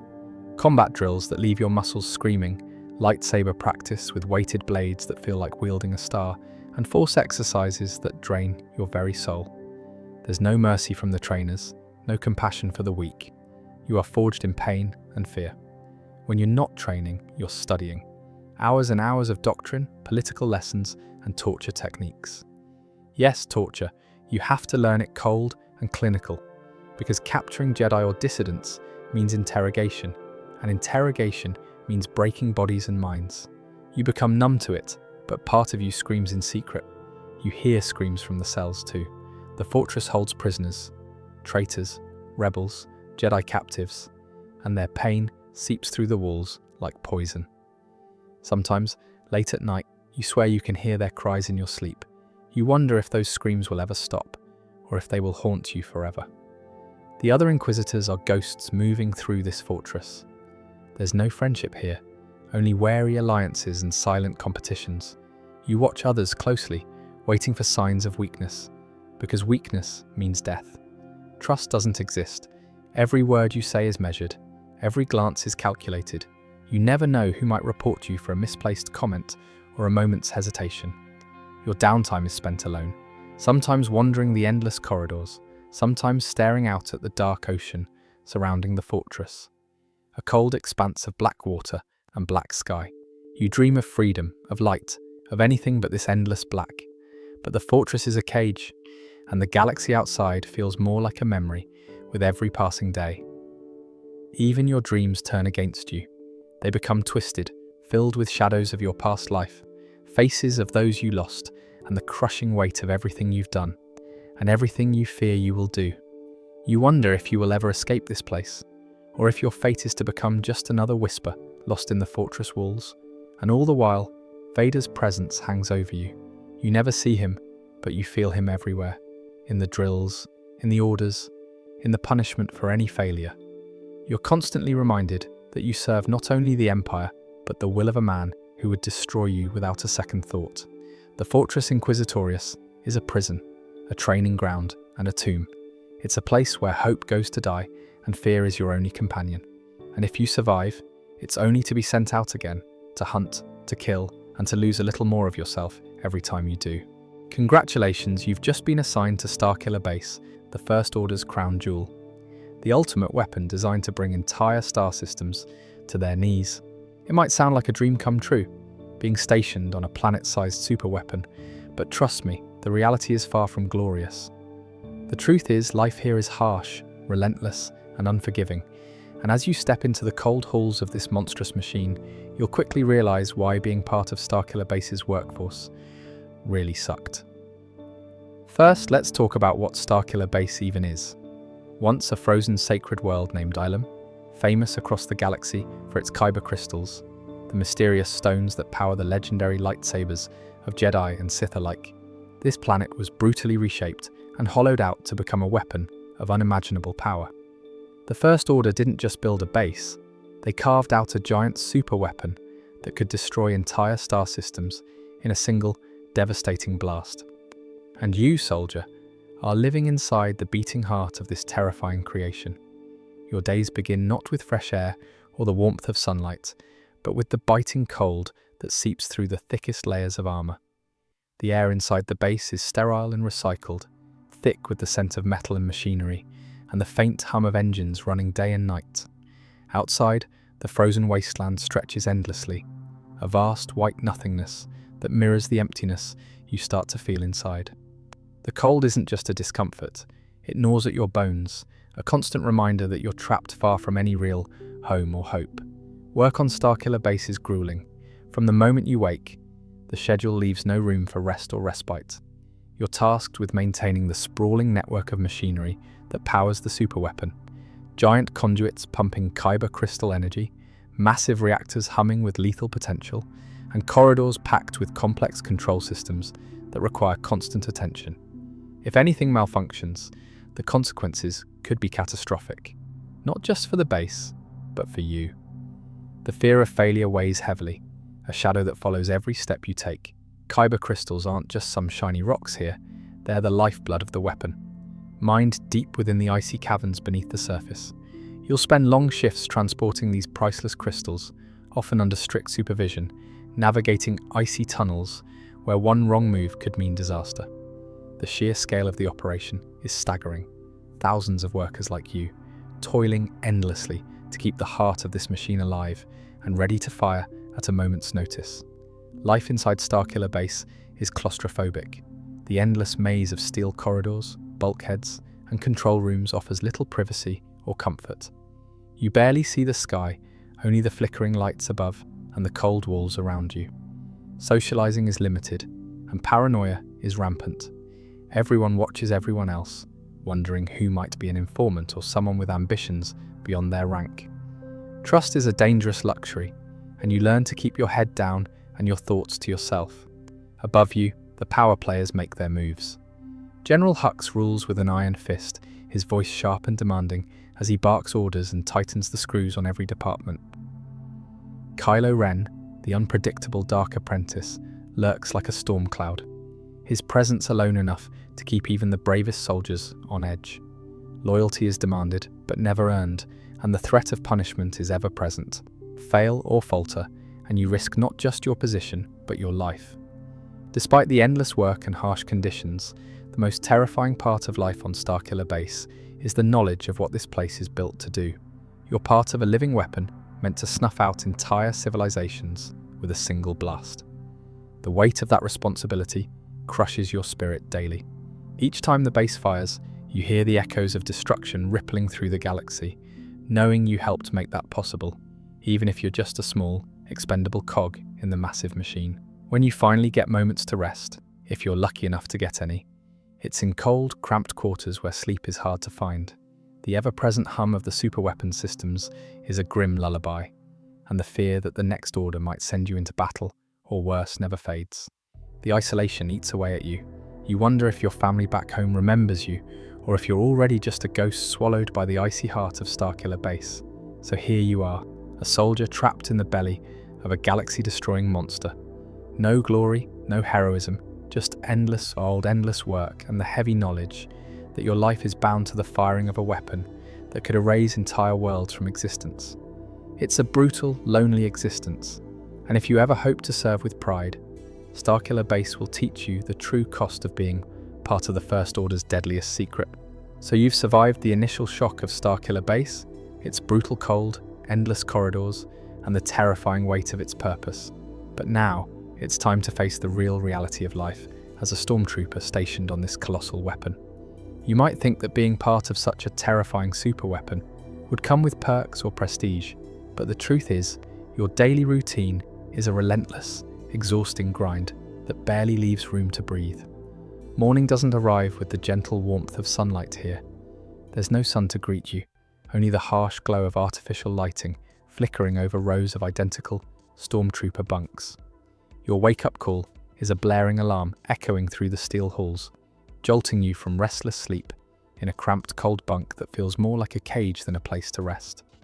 You shuffle out of bed, your armor waiting like an unwanted second skin, cold and rigid, and suit up for another day of marching, cleaning, guarding, and following orders. Breakfast is a quick, unremarkable affair in the mess hall, if you can call it that. The food is bland and utilitarian, designed more to fuel you for duty than to satisfy any real hunger or craving. Think protein bars, nutrient paste, and thin, watery coffee that barely wakes you up. The mess hall itself is a sterile room filled with rows of metal tables, the chatter low and tired as Stormtroopers eat quickly, eyes often glued to hollow screens showing tactical updates or propaganda. Socializing here is minimal. You learn to keep your conversations short and your head down. Once breakfast is done, your shift begins. Depending on your assignment, you might be tasked with patrolling the endless corridors of the base, guarding key installations, or assisting engineers in maintaining the complex systems that keep Starkiller Base operational. Every task feels critical, yet monotonous. The corridors all look the same. The hum of machinery, your constant soundtrack, and the pressure to stay alert and ready is exhausting. One slip-up, one moment of distraction could lead to disaster, and you carry that weight with you. Training is a huge part of your life here, though it's far from the heroic Jedi-style duels you might imagine. Instead, training is drill after drill in the simulated corridors of the base, endless firing practice against target dummies, and harsh physical workouts to keep you fit for the demanding conditions. The officers push you hard, demanding precision and obedience at every turn. Failure means punishment, extra drills, cold isolation cells, or worse. There's no room for error, no tolerance for weakness. Your armor is both your shield and your prison. It's heavy, uncomfortable, and designed to make you anonymous, a faceless soldier in the First Order's vast machine.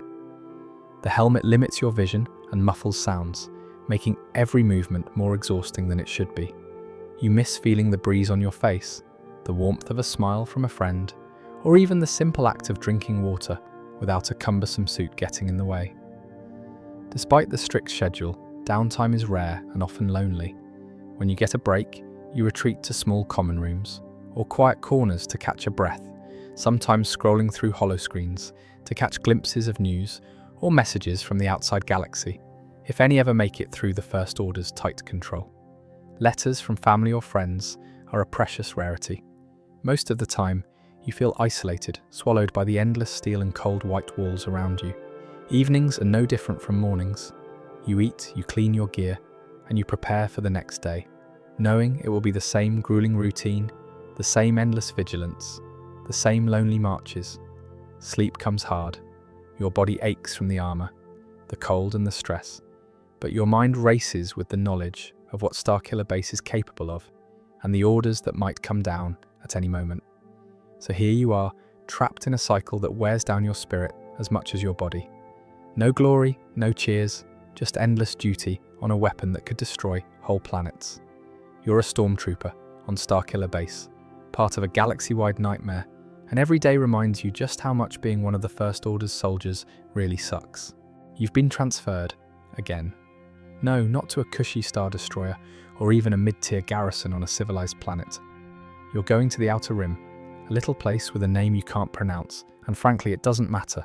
It won't be on any map you've ever seen. If a datapad even has a record of it, it's labelled Class D Dust Rock, Potential Rebel Activity. That's Empire speak for go rot in the sun with broken equipment and no backup. As soon as you step off the transport, the smell hits you. A mix of sulfur, wet rust, and something uncomfortably organic.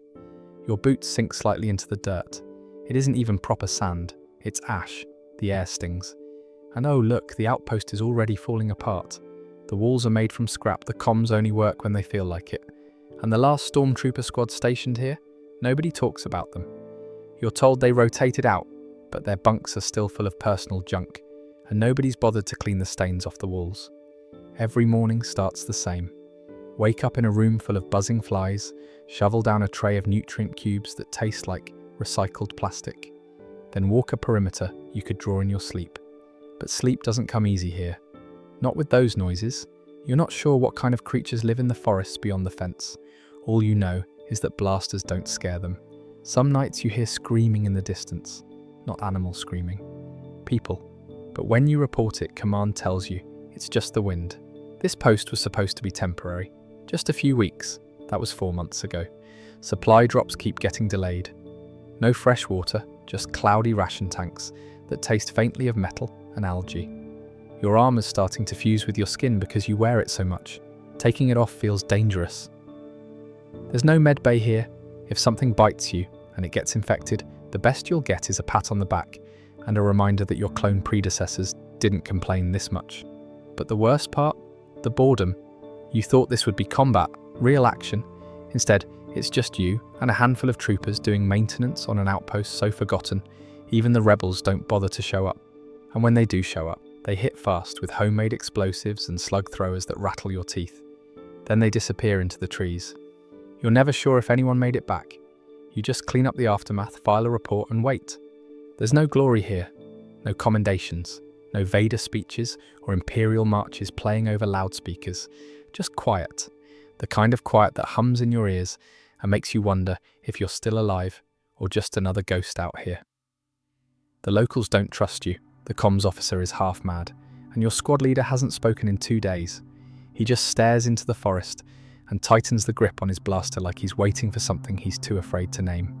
Every now and then, a probe droid visits. It scans the area, beeps once, and flies away without a word. You wave at it like a castaway, seeing a passing ship, but it never looks back.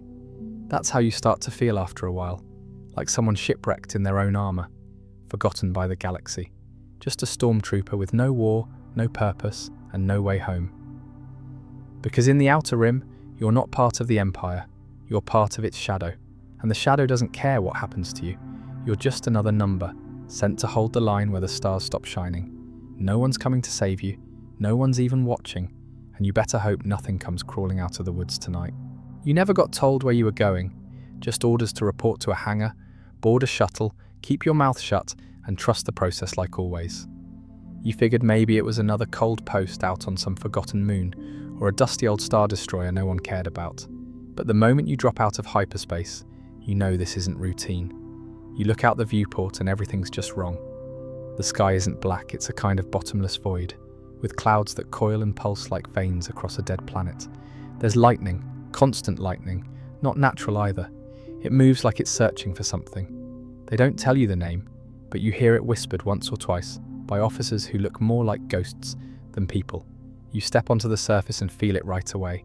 The air's heavy and wet, but freezing.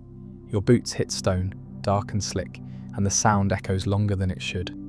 There's no wind, no sunlight, no real sound, except for distant thunder that shakes your ribs even through the armour. The towers around you aren't buildings. They feel like tombstones, ancient things buried half in the rock, jutting up like broken bones. They say you're part of the Final Order now, and you thought the First Order was bad, but this is something else entirely.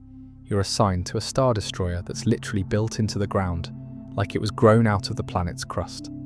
There's thousands of them, all hidden here, lined up and ready for war, except it's not war they're preparing for. It feels like something worse. You don't get briefings, you don't get patrol routes or mission schedules. You just sit and wait, and listen to things that don't sound like they should be alive. The officers here are different.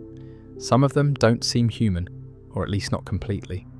One walked past you the other day, and their skin looked like wax. Too smooth, like a mannequin with eyes that never blink. Some of the troopers on board have never removed their helmets, not once, not even in the bunks. You started to think maybe there's nothing under there. One time you swore one of them turned their head to follow you, not fast, just slowly, like something calculating how long you'd last if it decided to move. At night you start to hear it, chanting. Not loud but steady, rising up from the lower decks, from sealed rooms you're not allowed to enter. It's not in any language you know, it just makes you feel wrong. One guy said it was the Sith Eternal doing rituals down there. Another guy laughed and said they weren't even people. After that, nobody really talked much. They just kept their heads down and tried not to listen too hard when the walls started humming. Rations show up in black crates, no labels, no variety. They taste like something that was frozen in a swamp. You try not to think about it. One trooper collapsed in the mess hall, foaming at the mouth after eating one, and no one said a word. They dragged him out and locked the room. That was it. A few days later, someone else was sitting in his bunk like he'd never existed. Then the dreams start. You don't think they're yours. You see places you've never been, faces you've never met, symbols you can't read but somehow understand. You wake up shaking and your hands don't feel like yours. You ask a medic and he tells you it's normal, something about atmospheric pressure or electromagnetic interference. He says it like he's said it 100 times and doesn't believe it either. Eventually, you hear the rumor.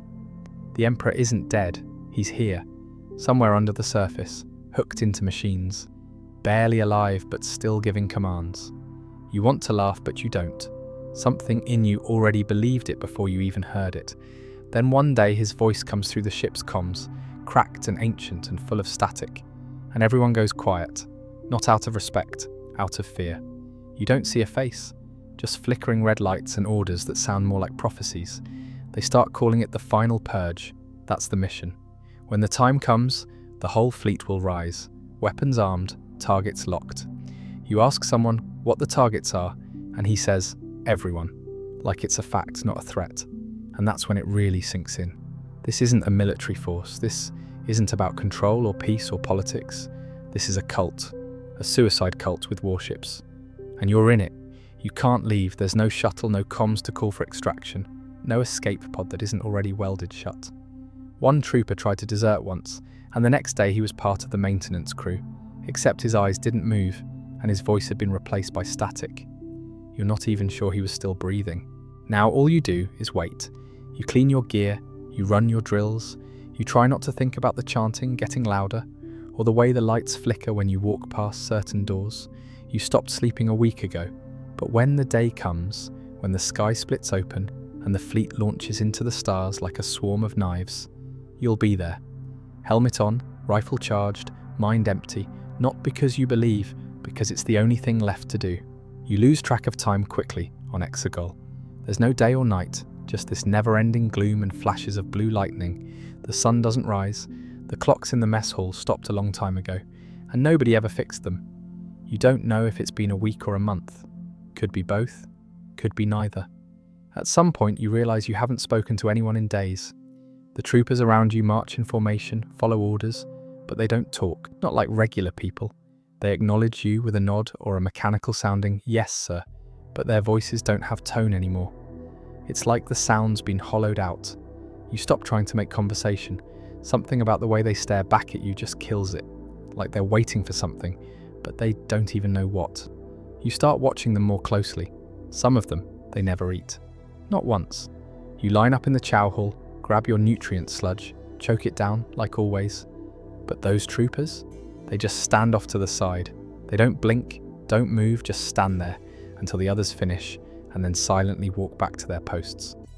You're not sure they ever sleep either. One of them, you started keeping track of him because his armor has this weird burn mark across the shoulder. You see him every day. Same posture, same rifle position, same mark. You even walked past his bunk once and it was perfectly made, untouched, no signs of life. You finally ask an officer about it, some hollow-eyed guy who looks like he hasn't slept in a decade. He just says, they served the final will. That's it, no clarification. And when you press him on it, he looks through you, not at you, like you're wasting his time, by still pretending to be curious. So, you shut up. One day, you get posted down in the catacombs. Not the upper levels with the launch bays and command rooms. Deep down, below even the fuel cores and maintenance tunnels. You didn't know this part of the base even existed. The walls are rough stone, like an ancient temple that's been carved into the bedrock. The air is thick, stale, and tastes like something metallic. Your boots crunch on old dust that's too fine to be sand. It feels more like ash. You start seeing them down there, the robed ones. Not officers, not techs, not soldiers. They wear these long black cloaks that drag behind them, and you never see their faces. You don't know where they come from, or how they get past the blast doors. They just appear, sometimes one at a time, sometimes in groups, and when they pass you, the air gets colder, like genuinely colder. Your visor fogs on the inside, and your breath crystallizes for a second. And they whisper things, not directly to you, just out loud. Words in a language that doesn't sound like anything you've heard, and yet it still makes the hair on your arms rise. Your heart starts racing when they get near. One of them passed within arm's reach, and you swear your vision doubled, like reality glitched. And then he was gone. No footsteps, just gone. There are rumors about the Eternal Guard. Not Stormtroopers, not Sith. Something else. They wear armor, like yours, but darker, more skeletal. Their visors glow red, and they don't talk, don't blink, don't even breathe. You see them once on a lower deck, standing still, all 6 of them, unmoving. You think they're statues until one of them slowly turns its head when you walk by. No sound, no threat, just acknowledgement. Like it's saying, we see you. You walk faster after that. Then there's the cloning lab. You only see it by accident. A wrong turn. You take a lift that wasn't listed on the terminal. It brings you to a hallway that smells like disinfectant and rotting meat. You know you shouldn't be here, But something about the silence makes you curious, and you look through a narrow window, thick glass, fogged from the inside, and you see bodies. Dozens, maybe more, not dead, floating in tanks, and they all look the same. At first you think it's just clones, basic procedure, but then you realise it's not that they look similar, it's that they all look exactly like the same man. Old, pale, worn out, like they've been copied too many times and the face is starting to crack from the strain. And then one of the bodies, its eyes open, just for a second. They flick open and stare right at you. No movement, no breathing, just awareness.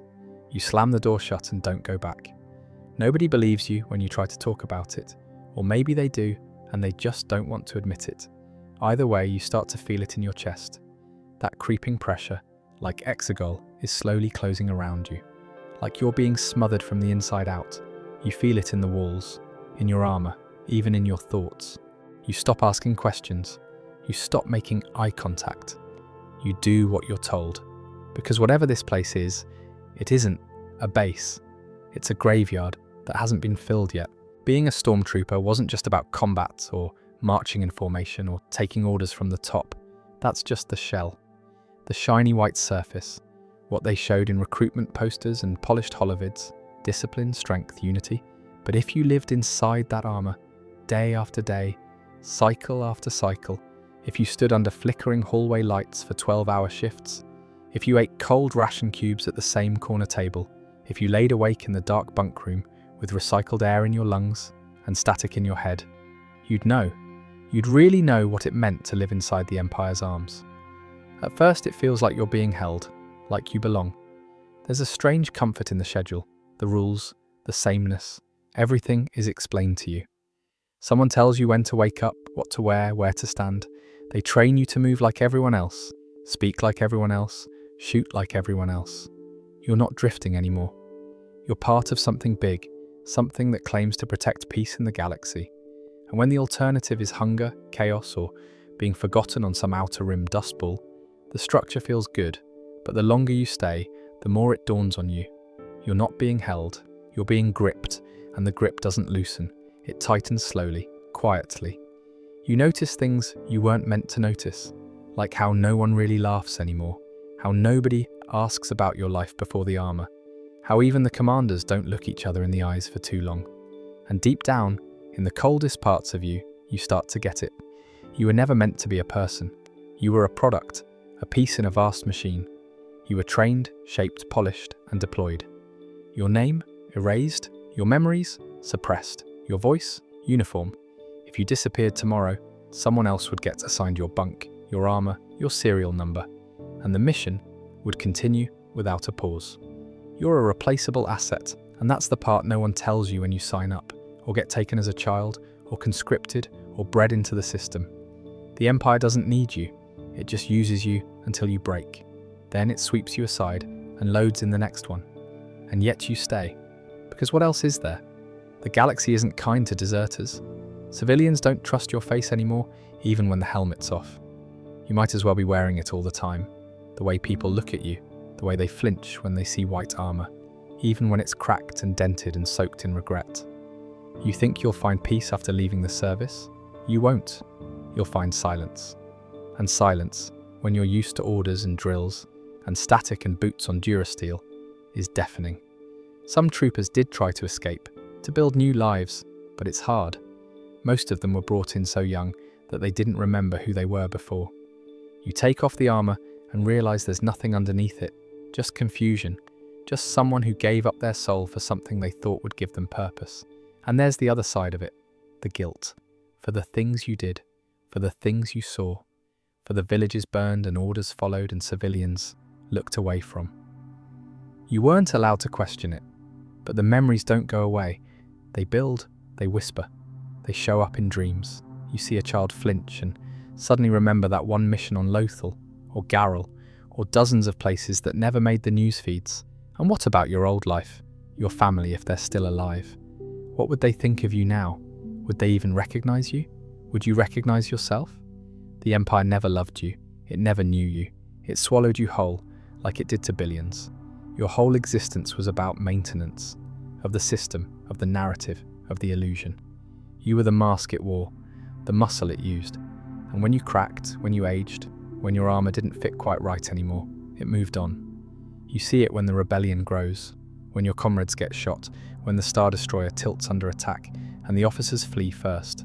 You see it when you're the one dragging bodies to the disposal chute. You see it when you're injured and they give you just enough medical attention to stand up again. You see it in the eyes of officers who don't even know your name, and in the silence of the barracks at night. That's what it was like to live in the Empire's arms. Not safety, not pride, not even power. Just the long, slow realization that you never really lived at all. That your story was never yours to write. That someone else signed your life away in exchange for control.